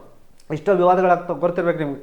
ಒಂದು ಡ್ಯಾಮ್ ಕಟ್ಟಿಸ್ಬೇಕಂತಂದ್ರೆ ಲ್ಯಾಂಡನ್ನು ತೊಗೋಬೇಕು, ಒಂದು ರೋಡ್ ಕಟ್ಟಿಸ್ಬೇಕಂದ್ರೆ ಲ್ಯಾಂಡನ್ನು ತೊಗೋಬೇಕು. ಅದ್ರ ಸಂಬಂಧ ಲ್ಯಾಂಡ್ ಎಕ್ವಿಸಿಷನ್ ಅವನ್ನೆಲ್ಲ ಒಂದೇ ಕಡೆ ಆಗ್ಬೇಕಂತ, ಲ್ಯಾಂಡ್ ಎಕ್ವಿಸಿಷನ್ ಎಲ್ಲ ಒಂದೇ ಇದ್ರೊಳಗೆ ಆಗ್ಬೇಕು, ಸಾಫ್ಟ್ವೇರ್ ಆಗ್ಬೇಕಂತೇಳಿ ಮಾಡಿದಾರೆ ಅಂತಂದರೆ ಭೂಮಿ ರಾಶಿ ಅಂತ ತಂದಿದ್ದಾರೆ. ಅಂದರೆ ಗೊತ್ತಾಗ್ಬಿಡುತ್ತೆ ಗೌರ್ಮೆಂಟಿಗೆ ಇಲ್ಲಿ ಲ್ಯಾಂಡ್ ಅವೈಲಬಿಲಿಟಿ ಇದೆ, ಇಲ್ಲಿಂದ ನಾವು ಲ್ಯಾಂಡನ್ನ ಏನು ಮಾಡ್ಬೋದು, ಉಪಯೋಗ ಮಾಡ್ಕೊಂಡು ಏನು ಮಾಡ್ಬೇಕು, ನಾವು ಪ್ರಾಜೆಕ್ಟ್ಗಳನ್ನ ತೊಗೊಂಬರ್ಬೋದು ಅಂತೇಳಿ. ಅದಕ್ಕೆ ನಾವು ಏನು ಕರಿತೀವಿ ಅಂದರೆ ಭೂಮಿ ರಾಶಿ ಅಂತ ಕರಿತೇವೆ. ನೆನಪಿಟ್ಕೊಂಡ್ಬಿಟ್ರಿ. ಎಲ್ಲನೂ ಓದಿದ್ವಿ ನಾವು. Gati Shakti, Bharatmala, Parvatmala, Sagarmala and Bhoomi Rashi. Bhoomi Rashi land acquisition. ಮತ್ತು ಇಲ್ಲಿ ಇಂಪಾರ್ಟೆಂಟ್ ಎದಕ್ಕಂತಂದರೆ ನ್ಯಾಷನಲ್ ಹೈವೇಸಿಗೆ, ಮೇನ್ಲಿ ನ್ಯಾಷನಲ್ ಹೈವೇ ಬಿಲ್ಡ್ ಮಾಡ್ಬೇಕಂದ್ರೆ ಗತಿಶಕ್ತಿ ಅವೆಲ್ಲ ಹೇಳಿದೆಲ್ಲ, ಭಾರತಮಾಲಾ ಗತಿಶಕ್ತಿ ಎಲ್ಲ ಆಗ್ಬೇಕಂತಂದರೆ ಲ್ಯಾಂಡ್ ಎಕ್ವೈರ್ ಮಾಡಬೇಕು. ಎಷ್ಟೋ ಕೇಸ್ಗಳಾಗ್ಬಿಡ್ತವೆ, ಲ್ಯಾಂಡ್ ಎಕ್ವೈರ್ ಆಗಲ್ಲ. ನಮ್ಮಲ್ಲಿ ಗೊತ್ತಲ್ಲ, ಕೇಸ್ ಹಾಕಿದ್ರೆ ಸಿಕ್ಕಾಪಟ್ಟೆ ಟೈಮ್ ತೊಗೊಳುತ್ತೆ. ಅದ್ರಗೋಸ್ಕರ ಏನು ಮಾಡಿದ್ದಾರೆ ಅಂತಂದರೆ ಅದನ್ನು ಎಫಿಷಿಯೆಂಟ್ ಆಗಲಿ ಅಂತಂಥೇಳಿ, ಇಂಪ್ರೂವ್ಮೆಂಟ್ ಆಗಲಿ ಅಂತಂಥೇಳಿ ಭೂಮಿ ರಾಶಿ ತಂದಿದ್ದಾರೆ. ಈಗ ನಾವು ಏನು ಮಾಡೋಣ ಅಂತಂದರೆ will go for the question. ಈಗ ನೀವು ಕ್ವಶನ್ ನೋಡಿರಿ, ತಳಗೆಲ್ಲ ನಾನು ಎಕ್ಸ್ಪ್ಲೇನ್ ಮಾಡಿದ್ದೇನೆ. ಓಕೆ, ಇದ್ರದ್ದು PDF ಅಪ್ಲೋಡ್ ಮಾಡ್ತೇನೆ ಟೆಲಿಗ್ರಾಮ್ ಚಾನಲ್ ಒಳಗಡೆ. ಇವತ್ತು ನಾನು ಈ PDF ಅಪ್ಲೋಡ್ ಮಾಡ್ತೇನೆ. ಯಾಕಂದ್ರೆ ನಂಗೆ ಲಾಸ್ಟ್ ಪಾರ್ಟ್ ಕಂಪ್ಲೀಟ್ ಆಗೋದು ಬೇಕಾಗಿತ್ತು. I will upload. ಇಲ್ಲಿ ನೋಡಿರಿ ಈ ಕ್ವಶನ್. ಗತಿಶಕ್ತಿ ಯೋಜನೆ ಸಮರ್ಥ ಸಾಗಾಟ ಜಾಲ ರೂಪಿಸುವುದು ನಾವು ಆಲ್ರೆಡಿ ಡಿಸ್ಕಸ್ ಮಾಡಿದ್ದೇವೆ ಈಗ. ಆಮೇಲೆ ಭಾರತಮಾಲಾ ಪರಿಯೋಜನೆ ಇದಂತೂ ಹೇಳಿದೆ ನಾನು, B4 ಆಲ್ರೆಡಿ ಡಿಸ್ಕಸ್ ಮಾಡಿದ್ದೇವೆ. ಆಮೇಲೆ ಪರ್ವತಮಾಲಾ ಯೋಜನೆ C2 ರೋಪ್ವೇಗಳಂತಂತ ಹೇಳಿದೆ ನಾನು. ಆಮೇಲೆ ಭೂಮಿ ರಾಶಿ, ಹೆದ್ದಾರಿ ಮೂಲ ಭೂಸ್ವಾಧೀನ. ಭೂಸ್ವಾಧೀನ ಅಂದರೆ ಏನು ರೀ? ಭೂಸ್ವಾಧೀನ ಅಂತಂತಂದರೆ ಲ್ಯಾಂಡ್ ಅಕ್ವಿಸಿಷನ್. ಭೂಸ್ವಾಧೀನ ಅಂತಂದರೆ ಲ್ಯಾಂಡ್ ಅಕ್ವಿಸಿಷನ್. ಮುಂದೆ ಏನು ಕೇಳ್ಬೋದು ಅಂತಂದರೆ ಮುಂದಿನ ಎಕ್ಸಾಮ್ ಒಳಗಡೆ ನೆಕ್ಸ್ಟ್ ಬರುವಂಥ ಪರೀಕ್ಷೆಗೆ ಏನು ಕೇಳ್ಬೋದು ಅಂತಂತಂದರೆ ಡೇಟ್ಸ್ ಕೇಳ್ಬೋದು, ಹೌದಿಲ್ಲ ರೀ. ನೆಕ್ಸ್ಟ್ ಬೇರೆ ಬೇರೆ ರೀತಿ ಕೇಳ್ಬೋದು ಕ್ವಶನ್. ಅದ್ರ ಸಂಬಂಧ ನಾನು ಎಲ್ಲ ಡಿಸ್ಕಸ್ ಮಾಡಿದ್ದೆ. ಗತಿಶಕ್ತಿ, ಭಾರತಮಾಲಾ, ಪರ್ವತಮಾಲಾ, ಸಾಗರಮಾಲಾ ಮತ್ತು ಭೂಮಿ ರಾಶಿ. ಓಕೆ, ನೆಕ್ಸ್ಟ್ ಕಂಟಿನ್ಯೂ ಮಾಡೋಣ. ಹಿಂದೂ ಬೆಳವಣಿಗೆ ದರ ಪರಿಕಲ್ಪನೆಯನ್ನು ಸಂಬಂಧಿಸಿದಂತೆ ಕೆಳಗಿನ ಯಾವ ಹೇಳಿಕೆಗಳು ಸರಿಯಾಗಿವೆ? ನೋಡ್ರಿ, ವೆರಿ ಇಂಪಾರ್ಟೆಂಟ್ ಕ್ವಶನ್. ಈ ಪರಿಕಲ್ಪನೆಯನ್ನು 1978ರಲ್ಲಿ ಭಾರತೀಯ ಅರ್ಥಶಾಸ್ತ್ರ ತಜ್ಞ ಪ್ರೊಫೆಸರ್ ರಾಜ್ ಕೃಷ್ಣರವರು ಪರಿಚಯಿಸಿದರು. ಈ ಪರಿಕಲ್ಪನೆಯು 1950 ಮತ್ತು 1980ರ ಅವಧಿಯಲ್ಲಿ ಭಾರತದಲ್ಲಿನ ಕಡಿಮೆ ಆರ್ಥಿಕ ಬೆಳವಣಿಗೆ ದರವನ್ನು ವಿವರಿಸುತ್ತದೆ. ಸರಾಸರಿ ಆರ್ಥಿಕ ಬೆಳವಣಿಗೆ ದರ 4% ಈ ಕೆಳಗೆ ನೀಡಿರುವ ಕೋಡ್ಗಳನ್ನು ಬಳಸಿ ಸರಿಯಾದ ಉತ್ತರವನ್ನು ಆಯ್ಕೆ ಮಾಡಿ ಅಂತಂದರೆ ಇದು ಅಗೇನ್ ಇದು ಯಾರು ರಿಲೇಟೆಡ್ ಕ್ವಶನ್ ಅಂತಂದರೆ it is related to the economy. ಆರ್ಥಿಕತೆಗೆ ಸಂಬಂಧಿಸಿದ ಪ್ರಶ್ನೆ ಇದು. ಓಕೆ, ನಾನು ಯಾವಾಗೂ ಫಸ್ಟ್ ಕ್ಲಾಸಿಂದ ನಿಮ್ಗೆ ಹೇಳ್ತಿದ್ದೆ. ನಾನು ಕಮಿಟಿ ಮತ್ತು ಕಮಿಷನ್ಸ್ ನಿಮ್ಗೆ ನೆನಪಿರಬೇಕು. ಅದಕ್ಕೆ ಸಪ್ರೇಟ್ ನೋಟ್ಸ್ ಮಾಡಿರಿ. ನಾನು ಅದನ್ನೂ PDF ಹಾಕ್ತೀನಿ ಇವತ್ತು. ಏನೇನು ನೋಟ್ಸ್ ಮಾಡ್ಬೇಕು ಅನ್ನೋದು ನಿಮಗೆ ನಾನು ಏನು ಮಾಡ್ತೇನೆ ಅಂತಂದರೆ I will upload in my Telegram channel. ಇಲ್ಲಿ ನೋಡಿರಿ, ಅಗೇನ್ ಕ್ವಶನ್ ಏನಿದೆ ಅಂತಂತಂದರೆ ಈ ಪರಿಕಲ್ಪನೆಯನ್ನು 1978ರಲ್ಲಿ ಭಾರತೀಯ ಅರ್ಥಶಾಸ್ತ್ರ ಪ್ರೊಫೆಸರ್ ಕೃಷ್ಣ. ಇಲ್ಲಿ ನೋಡ್ರಿ, ಈ ಥರ ಇದ್ದಾಗ ಆಲ್ಮೋಸ್ಟ್ ಇದ್ರ ಆನ್ಸರ್ ಏನಿದೆ ಅಂತಂದರೆ ABC ಇದೆ. Yes or no type question. ಗೊತ್ತಿದ್ರೆ ಟಿಕ್ ಹಾಕಿ ಬರಬೇಕು, ಇಲ್ಲಾಂದರೆ ಬಿಟ್ಟು ಬರಬೇಕು. ಇದ್ರ ನೀವು ಇಂಟೆಲಿಜೆನ್ಸ್ ಯೂಸ್ ಮಾಡಿ ಟಿಕ್ ಹಾಕಿ ಬರಲ್ಲ. ಯಾಕಂದ್ರೆ ಫ್ಯಾಕ್ಚುಲ್ ಇದೆ. ಅದು ಫ್ಯಾಕ್ಚುಲ್ ಹೆಂಗಿದೆ ಅಂದ್ರೆ ಫ್ಯಾಕ್ಟ್ಗಳು ಕೊಟ್ಟಿದ್ದಾರೆ 4%, 1970, 80, 78 ಇದ್ರ ಬಗ್ಗೆ ಓದಿರಬೇಕು. ಇಲ್ಲಿ ಇಂಪಾರ್ಟೆಂಟ್ ಏನಂತಂದರೆ ಇದು ಎದು ರಿಲೇಟೆಡ್ ಕ್ವಶನ್ ಇದೆ ಅಂತಂದರೆ it is related to the economic growth. ಆರ್ಥಿಕ ಬೆಳವಣಿಗೆ ರಿಲೇಟೆಡ್ ಕ್ವಶನ್ ಇದೆ. ನೀವು ಆರ್ಥಿಕ ಬೆಳವಣಿಗೆ ಅಥವಾ ಎಕನಾಮಿಕ್ ಗ್ರೋತ್ ಅಂತ ಕರಿತೇವೆ. ಇನ್ನೊಂದು ಈ ಕಮಿಟಿ ಏನು ಮಾಡುತ್ತೆ ಅಂತಂದರೆ ಇದೇನಿದೆ ಅಲ್ಲ, ಪ್ರೊಫೆಸರ್ ರಾಜ್ ಕೃಷ್ಣ ಎಕನಾಮಿಸ್ಟ್ ಅವರು, very important economist professor Raj Krishna, ಆರ್ಥಿಕ ತಜ್ಞರವರು. ಹಿಂದೂ ಬೆಳವಣಿಗೆ ದರ ಇದು almost it is not related to a Hindu religion. ಯಾವುದೇ ಹಿಂದೂ ಧರ್ಮಕ್ಕೆ ಸಂಬಂಧಪಟ್ಟಿದ್ದು ಅಲ್ಲ ಇದು. ಎದಕ್ಕಲ್ಲ ಅಂತಂದರೆ ದ ಮೋಸ್ಟ್ ಇಂಪಾರ್ಟೆಂಟ್ ಏನಂತಂದರೆ ಅವಾಗ ಏನು ತೊಗೋತಿದ್ರು ಅಂತಂದರೆ ಹಿಂದೂ ಅಂತಂದರೆ ದೇವ್ರ ಕನ್ಸಿಡರ್ ಆಸ್ ಎ ಪಾಪ್ಯುಲೇಷನ್. ಒಂದು ಪಾಪ್ಯುಲೇಷನ್ ಕನ್ಸಿಡರ್ ಮಾಡಿ ತೊಗೋತಿದ್ರು. ಇವ್ರು ಇನ್ನೊಂದೇನು ಹೇಳ್ತಾರೆ ಅಂತಂದರೆ ಪರ್ ಕ್ಯಾಪಿಟಾ ಇನ್ಕಮ್ ಬಗ್ಗೆ ಹೇಳ್ತಾರೆ. ಇವರು ಪರ್ ಕ್ಯಾಪಿಟಾ ಇನ್ಕಮ್ ಇವ್ರು ಏನು ಹೇಳ್ತಾರೆ ಅಂದರೆ ಪರ್ ಕ್ಯಾಪಿಟಾ ಇನ್ಕಮ್ ಎಷ್ಟಿತ್ತು ಅಂತಂದರೆ 1.3% ಕಡಿಮೆ ಇತ್ತು ಅಂತ ಹೇಳ್ತಾರೆ. ಇದೊಂದು ನೆಕ್ಸ್ಟ್ ಟೈಮ್ ಏನು ಬರ್ಬೋದು ಕ್ವಶನ್ ಬರ್ಬೋದು. ತಲಾ ಆದಾಯ ಪರ್ ಕ್ಯಾಪಿಟಾ ಇನ್ಕಮ್ ಏನಂತಂದರೆ ತಲಾ ಆದಾಯ 1.3% ಇದೆ ಅಂತ ಹೇಳ್ತಾರೆ ಅವರು. ಓಕೆ, ನಿಮ್ಗೆ ಗೊತ್ತಿರಬೇಕು ತಲಾ ಆದಾಯ ಅಂತಂತಂದರೆ ಟೋಟಲ್ ಪಾಪ್ಯುಲೇಷನ್ ಎಷ್ಟಿದೆ, ಎಕನಾಮಿಕ್ ಗ್ರೋತ್ ಎಷ್ಟಿದೆ, ಎಷ್ಟು ಎಕನಾಮಿಕ್ ಗ್ರೋತ್ ಇದೆ ಡಿವೈಡೆಡ್ ಬೈ ಏನು ಮಾಡ್ತಾರೆ ಟೋಟಲ್ ಪಾಪ್ಯುಲೇಷನ್ ಮಾಡಿದರೆ ನಮ್ಗೆ ಏನು ಗೊತ್ತಾಗುತ್ತೆ ಅಂತಂದರೆ ತಲಾ ಆದಾಯ ಒಬ್ಬರ ಆದಾಯ ಎಷ್ಟಪ್ಪ ಅದು 1.3% ಕಡಿಮೆ ಇದೆ ಅಂತ ಹೇಳ್ತಾರೆ ಅವರು. ಇದೊಂದು ನೆಕ್ಸ್ಟ್ ಎಕ್ಸಾಮಿಗೆ ಕೇಳ್ಬೋದು. ಇದಂತೂ ಕರೆಕ್ಟ್, ಉಳ್ಕಿದ್ದೆಲ್ಲ ಕರೆಕ್ಟ್ ಇದೆ. 1978 ಆಗಿದ್ದು 1950 80 ಅವಧಿ ಒಳಗಡೆ ಏನೇನು ಆರ್ಥಿಕ ಇದಾಗಿದ್ದಿಲ್ಲ ಅದನ್ನೆಲ್ಲ ಅನಲೈಸ್ ಮಾಡಿ ಈ ರಿಪೋರ್ಟ್ ಕೊಟ್ಟಿದ್ದು. ಅದಕ್ಕೆ ನಿಮ್ಗೆ ಹೇಳಿದ್ದೇನೆ commissions and committee very important ಅಂತ ಹೇಳಿ. 84th ಕ್ವಶನ್ ಇಲ್ಲಿ ಏನು ಕೇಳಿದಾರೆ ಅಂತಂತಂದರೆ it is related to the Tata company. ಗೊತ್ತಿರ್ಬೇಕು, ಟಿಸ್ಕೋಗೆ ಸಂಬಂಧಿಸಿದಂತೆ ಈ ಕೆಳಕಂಡ ಹೇಳಿಕೆಗಳನ್ನು ಪರಿಗಣಿಸಿರಿ. ಟಿಸ್ಕೋ ಅಂತ ಗೊತ್ತಿರ್ಬೇಕು, Tata it is related to the Tata. ಇಲ್ಲಿ ಏನು ಕೇಳಿದಾರೆ ಅಂತಂತಂದರೆ ಅದು 1907ರಲ್ಲಿ ಸ್ಥಾಪಿತವಾಯಿತು. ಅದು ಸಾಕ್ಷಿಯಲ್ಲಿ ಪ್ರಾರಂಭವಾಯಿತು. ಅದು ಕಚ್ಚಾ ವಸ್ತುಗಳನ್ನು ಒಡಿಶಾ ಮತ್ತು ಛತ್ತೀಸ್ಗಢಗಳಿಂದ ಪಡೆಯಲಾಯಿತು. ಟೆಸ್ಕೋಗೆ ಕಾರ್ಕಾಯ್ ಮತ್ತು ಸುಬ್ರಹ್ಮಣ್ಯಕ ನದಿಗಳಿಂದ ಸಾಕಷ್ಟು ಪ್ರಮಾಣದ ನೀರು ಪೂರೈಕೆ ಆಗುತ್ತದೆ. ಕೆಳಕಂಡ ಹೇಳಿಕೆಗಳನ್ನು ಯಾವುದು ಸರಿಯಾಗಿವೆ ಅಂತ ಕ್ವಶನ್ ಕೇಳಿದ್ದಾರೆ. ಇಲ್ಲೂ ಆಲ್ಮೋಸ್ಟ್ ಎಲ್ಲನೂ ಕರೆಕ್ಟ್ ಇದೆ. ಎದಕ್ಕಂತ ಹೇಳಿದರೆ ಇಲ್ಲಿ ನೋಡಿರಿ, ಇಲ್ಲೇ ಇಲ್ಲಿ ಕಚ್ಚಾ ವಸ್ತುಗಳನ್ನು ಒಡಿಸ್ಸಾ ಮತ್ತು ಛತ್ತೀಸ್ಗಢ, ನೀವು ಗೊತ್ತಿರಬೇಕು ಒಡಿಸ್ಸಾ ಮತ್ತು ಛತ್ತೀಸ್ಗಢ ಏನಿದೆ ಅಂತಂದರೆ ರಿಚ್ ಮಿನರಲ್ಸ್ ಇದೆ, ಖನಿಜಗಳು. ಆ ರಿಚ್ ಮಿನರಲ್ಸ್ ಇದ್ದದ್ದಕ್ಕೆ ಏನಿದೆ ಅಂತಂದರೆ ಆಬ್ವಿಯಸ್ಲಿ ಅಲ್ಲಿಂದ ಏನು ಸಿಗುತ್ತೆ ಅಂತಂದರೆ ರಾ ಮೆಟೀರಿಯಲ್ ಸಿಗುತ್ತೆ ಕಂಪ್ನಿಗೆ. Company will get raw material. ಇದು ಕರೆಕ್ಟು 100%. ಅಲ್ಲಿ ಸುತ್ತಮುತ್ತಲ ನದಿಗಳು ಯಾವಿದಾವೆ ಅಂದರೆ ನೀವು ಜಾಗ್ರಫಿ ಓದಿದ್ರೆ ಅಂತಂದರೆ ಅಲ್ಲಿ ಸುತ್ತಮುತ್ತಲ ನದಿಗಳು ಸಿಗೋದು ನಿಮ್ಗೆ ಕಾರ್ಕಾಯ್ ಮತ್ತು ಸುಬ್ರನರೇಖಾ ನದಿಗಳು. So it is correct. C ಮತ್ತು ಡಿ ಕರೆಕ್ಟ್. ಸಿ ಮತ್ತು ಡಿ ಕರೆಕ್ಟ್ ಅಂತಂದರೆ ಆಬ್ವಿಯಸ್ಲಿ ಎ ಬಿ ಸಿ ಮತ್ತು ಡಿ. ನಾ ಯಾವಾಗ ಹೇಳಿದ್ದೇನೆ ನಿಮ್ಗೆ 4 ಸ್ಟೇಟ್ಮೆಂಟ್ಸ್ ಒಳಗೆ 1-2 ಸ್ಟೇಟ್ಮೆಂಟ್ಸ್ ಗೊತ್ತಿದ್ರು ಅಂತಂದರೆ ಬಿಟ್ಟು ಬರಬೇಡ್ರಿ ಎಕ್ಸಾಮ್ ಒಳಗಡೆ. ಎದಕ್ಕೆ ಬಿಟ್ಟು ಬರಬಾರ್ದು ಅಂತಂತಂದರೆ there is a more than 50% of the chance you will clear that question. ಬಿಟ್ಟು ಬರಬಾರ್ದು. ಇಲ್ಲಿ ನೋಡಿ ನಾನು ಈಸಿಯಾಗಿ ಯೋಚನೆ ಮಾಡಿದೆ. ನಂಗೆ ಟಿಸ್ಕೋ ಬಗ್ಗೆ ಗೊತ್ತಿಲ್ಲ ಅಂದರೂ ನಾನು ಏನಂತ ಯೋಚನೆ ಮಾಡಿದೆ ಅಂತಂದರೆ ಅದು ಕಚ್ಚಾ ವಸ್ತುಗಳನ್ನು ಒಡಿಶಾ ಮತ್ತು ಛತ್ತೀಸ್ಗಢದಿಂದ ಪಡೆಯಲಾಯಿತು. ಆಲ್ಮೋಸ್ಟ್ ಎಲ್ಲ ಖನಿಜಗಳು ಎಲ್ಲಿ ಸಿಗ್ತಾವೆ ಅಂತಂದರೆ ನಿಮಗೆ ಛೋಟಾ ನಾಗ್ಪುರ್ ಪ್ಲೇಟು ಅಂತ ಸಿಗ್ತವೆ. ಒಡಿಶಾ, ಜಾರ್ಖಂಡ್, ಬಿಹಾರ್, ರಾಂಚಿ ಅಲ್ಲಿಂದನೇ ಸಿಗ್ತಾವೆ ನಿಮಗೆ. ಬಟ್ ಅಲ್ಲಿ ಎಲ್ಲಿ ನಿಮ್ಮ ಖನಿಜಗಳು ಸಿಗ್ತಾವಲ್ಲ ಮತ್ತು ರಾ ಮೆಟೀರಿಯಲ್ ಅದಕ್ಕೆ ಬೇಕು. ಸ್ಟೀಲಿಗೆ ನೀವು ಏನು ಬೇಕು? ರಾ ಮೆಟೀರಿಯಲ್ ಬೇಕು. ಸ್ಟೀಲಿಗೆ ಅಂತಲ್ಲ, ಯಾವುದೇ ಒಂದು ಫಿನಿಶ್ ಪ್ರಾಡಕ್ಟ್ ಮಾಡಬೇಕಂತಂದರೆ ತಯಾರವಾದ ವಸ್ತುವನ್ನು ನೀವು ಇದನ್ನು ಕ್ರಿಯೇಟ್ ಮಾಡಬೇಕಂತಂದರೆ ನೀವು ಕಚ್ಚಾ ವಸ್ತುಗಳು ಬೇಕೇ ಬೇಕು. 100% it is a correct. C correct ಆಯಿತು. ಸಿ ಕರೆಕ್ಟ್ ಆಯ್ತು ಅಂತಂದರೆ ಇದರೊಳಗೆ ಥರ್ಡ್ ಮತ್ತು ಸೆಕೆಂಡ್ ಆಪ್ಷನ್ ಕ್ಯಾನ್ಸಲ್ ಆಯಿತು. ನಾನು ಯಾವಾಗಲೂ ಹೇಳಿದೆ ನಿಮಗೆ, ಬೇಸಿಕ್ ಸ್ಟ್ರಾಂಗ್ ಇತ್ತಂದರೆ ಕರೆಂಟ್ ಅಫೇರ್ಸ್ ನೀವು ಒಂದು ಸ್ವಲ್ಪ ಕಡಿಮೆ ಓದಿದ್ರೂ ನಡೆಯುತ್ತೆ. ಬಟ್ ಬೇಸಿಕ್ ಸ್ಟ್ರಾಂಗ್ ಇರಬೇಕು. ಆ ಬೇಸಿಕ್ ಸ್ಟ್ರಾಂಗ್ ಇದ್ದಾಗ ಏನಾಗುತ್ತೆ ಅಂತಂದರೆ ನಿಮ್ಮ ಕರೆಂಟ್ ಅಫೇರ್ಸ್ ಇಂಟೆನ್ಸಿಟಿ ಕಡಿಮೆ ಮಾಡಿದ್ರು ನಡೆಯುತ್ತೆ. ಈಸಿಲಿ ಕ್ಲಿಯರ್ ಮಾಡ್ತಾರೆ. ನಾನು ಇಲ್ಲಿ ನೋಡಿರಿ, ನಾನು ಕರೆಂಟ್ ಅಫೇರ್ಸ್ ಓದಿ ಬೇಸಿಕ್ಸ್ ಅಂತ ಕ್ಲಿಯರ್ ಮಾಡ್ತಿದ್ದೇನೆ. ಅಲ್ಲಿ ನದಿಗಳು ಯಾವ ಇದಾವೆ ಅಂತಂದರೆ ಕೊರಕಾಯ್ ಮತ್ತು ಸುಬ್ರನರೇಖಾ ನದಿಗಳಿದ್ದಾವೆ. ನೀವು ಬೇಕಾದ್ರೆ ಹೋಗಿ ಜಾಗ್ರಫಿಕಲ್ ಮ್ಯಾಪ್ ನೋಡಿದ್ರೆ ಅಂತಂದರೆ ನಿಮ್ಗೆ ಆ ನದಿಗಳು ಸಿಗ್ತವೆ. Very near to that region. ಆ ಪ್ರದೇಶ ಕಡೆ ವೆರಿ ನಿಯರ್ ಇದ್ದಿದ್ದವು. ಅಲ್ಲಿ ಏನು ಮಾಡ್ಬೇಕಂತಂದರೆ ಇದು ಡಿ ಕರೆಕ್ಟ್ ಆಯಿತು. ಡಿ ಕರೆಕ್ಟ್ ಆಯ್ತು ಅಂತಂದರೆ ಇದು ರಾಂಗ್ ಆಯಿತು. ಇದು ರಾಂಗ್ ಉಳಿದು ಇದು ಒಂದೇ ಆಪ್ಷನ್ ಏನಂತಂದರೆ ಎ ಬಿ ಸಿ ಡಿ. ಒಬ್ರು ಹೇಳ್ತಿರಲ್ಲ ಸರ್ ಎಷ್ಟಂತ ನೆನ್ಪಿಟ್ಕೋಬೇಕು ರೀ ನಾವು ಅಂತೇಳಿ. ನೀವು ಎಷ್ಟಂತ ನೆನಪಿಟ್ಕೊಳ್ಳೋದು ಇಂಪಾರ್ಟೆಂಟ್ ಅಲ್ಲ, ಎಷ್ಟನ್ನ ಅರ್ಥ ಮಾಡ್ಕೊರೋದು ಇಂಪಾರ್ಟೆಂಟು. ಮೆಮರಿಕಿನ ಇಂಪಾರ್ಟೆಂಟ್ ಏನಂದ್ರೆ understanding. If you understand very well memory ತಾನಾಗಿ ಇನ್ಕ್ರೀಸ್ ಆಗುತ್ತೆ. ನಿಮ್ಗೆ ಅರ್ಥ ಆಯ್ತು ಅಂತಂದರೆ ತಾನಾಗಲೇ ನೆನಪುಳಿಯುತ್ತದು. ನೀವು ನೆನಪಿಟ್ಕೊಳ್ಳೋಕೆ ಪ್ರಯತ್ನ ಮಾಡಿದರೆ ಅರ್ಥ ಆಗಲ್ಲ. ಅರ್ಥ ಮಾಡ್ಕೊರಿ. ನಾನು ಅದನ್ನೇ ಪ್ರತಿಯೊಂದು ಕ್ಲಾಸ್ನಾಗ ನಾನು ಯಾವಾಗ ಹೇಳ್ತಿರ್ತೇನೆ ಅರ್ಥ ಮಾಡ್ಕೊಳ್ಳಿ ಅಂತ. ಎದಕ್ಕೆ ಹೇಳ್ತಿರ್ತೇನೆ ಅಂದರೆ because of this reason only. ನೋಡಿ ನಾನು ಈಸಿಲಿ ಎಲಿಮಿನೇಟ್ ಮಾಡಿದೆ. ಸರ್ ಏನು ರೀ ಸರ್ ಸುಮ್ಕೆ ಯಾವುದೋ ಕಂಪ್ನಿಗಳು ಕೇಳ್ತಾನೆ ಅಂತೇಳಿ. ಕಂಪ್ನಿಗಳು ಕೇಳೋನು ಬೇಕಾದ ಕ್ವಶನ್ ಕೇಳೋನು. ಬಟ್ ನೀವು ಬೇಸಿಕ್ ಸ್ಟ್ರಾಂಗ್ ಇರಬೇಕು. ಖನಿಜಗಳು ಎಲ್ಲಿ ಉತ್ಪತ್ತಿ ಆಗ್ತವೆ, ಖನಿಜಗಳು ಎಲ್ಲಿ ಸಿಗ್ತವೆ, ಆ ಖನಿಜಗಳ ಹತ್ತಿರ ನದಿಗಳು ಯಾವಿದ್ದಾವೆ, ನೀವು ಜಾಗ್ರಫಿನಾಗ ಅವ್ನು ತರುವಾಗಿ ಓದಿದರೆ you can easily attend this question. ನೋಡಿ ಅಂಥದ್ದೇನು ಟಫ್ ಕ್ವಶನ್ ಅಲ್ಲ ಇದು. ಜಸ್ಟ್ ನಾನು ಏನು ಮಾಡಿದ್ದೇನೆ ಅಂತಂದರೆ ಎಲಿಮಿನೇಟ್ ಟೆಕ್ನಿಕ್. ಈಸಿಲಿ ಎಲಿಮಿನೇಟ್ ಮಾಡಿದ್ದೆ ನಾನು ಅಷ್ಟೇ, ನಾನು ಬೇರೆ ಏನೂ ಮಾಡಿಲ್ಲ. Okay, next question. ರೈತ ಸಂಜೀವಿನಿಗೆ ಸಂಬಂಧಿಸಿದಂತೆ ಈ ಕೆಳಗಿನ ಹೇಳಿಕೆಗಳನ್ನು ಪರಿಗಣಿಸಿ ಅಂತ ಕ್ವಶನ್ ಇದೆ. 85ನೇ ಕ್ವಶನ್. ಅಲ್ಲಿ ಏನು ಕ್ವಶನ್ ಕೇಳಿದಾನೆ ಅಂತಂದರೆ ಯಾವ ಹೇಳಿಕೆಗಳು ತಪ್ಪಾಗಿದೆ ಅಂತ ಕ್ವಶನ್ ಕೇಳಿದಾನೆ.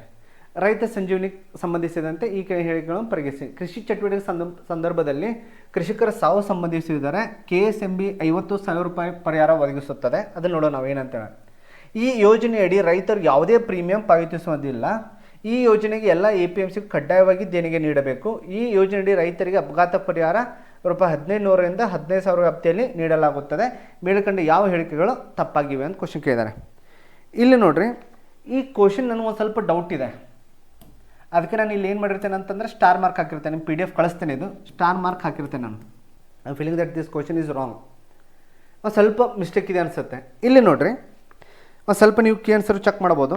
15,000 ಅಪಘಾತ ಪರಿಹಾರ, 1,500ರಿಂದ 15,000 ಇದು ಕರೆಕ್ಟ್ ಇದೆ. ಈ ಯೋಜನೆಯಲ್ಲಿ ಎಲ್ಲ APMCಗಳು ಕಡ್ಡಾಯವಾಗಿ ದೇಣಿಗೆ ನೀಡಬೇಕು, ಇದು ಕರೆಕ್ಟ್ ಇದೆ. ಇದು ಕರೆಕ್ಟ್ ಇದೆ. ಕೃಷಿ ಚಟುವಟಿಕೆ ಸಂದರ್ಭದಲ್ಲಿ ಕೃಷಿಕರ ಸಾವು ಸಂಬಂಧಿಸಿದರೆ 50,000 ಪರಿಹಾರ ಅಂತಂತೇಳಿ.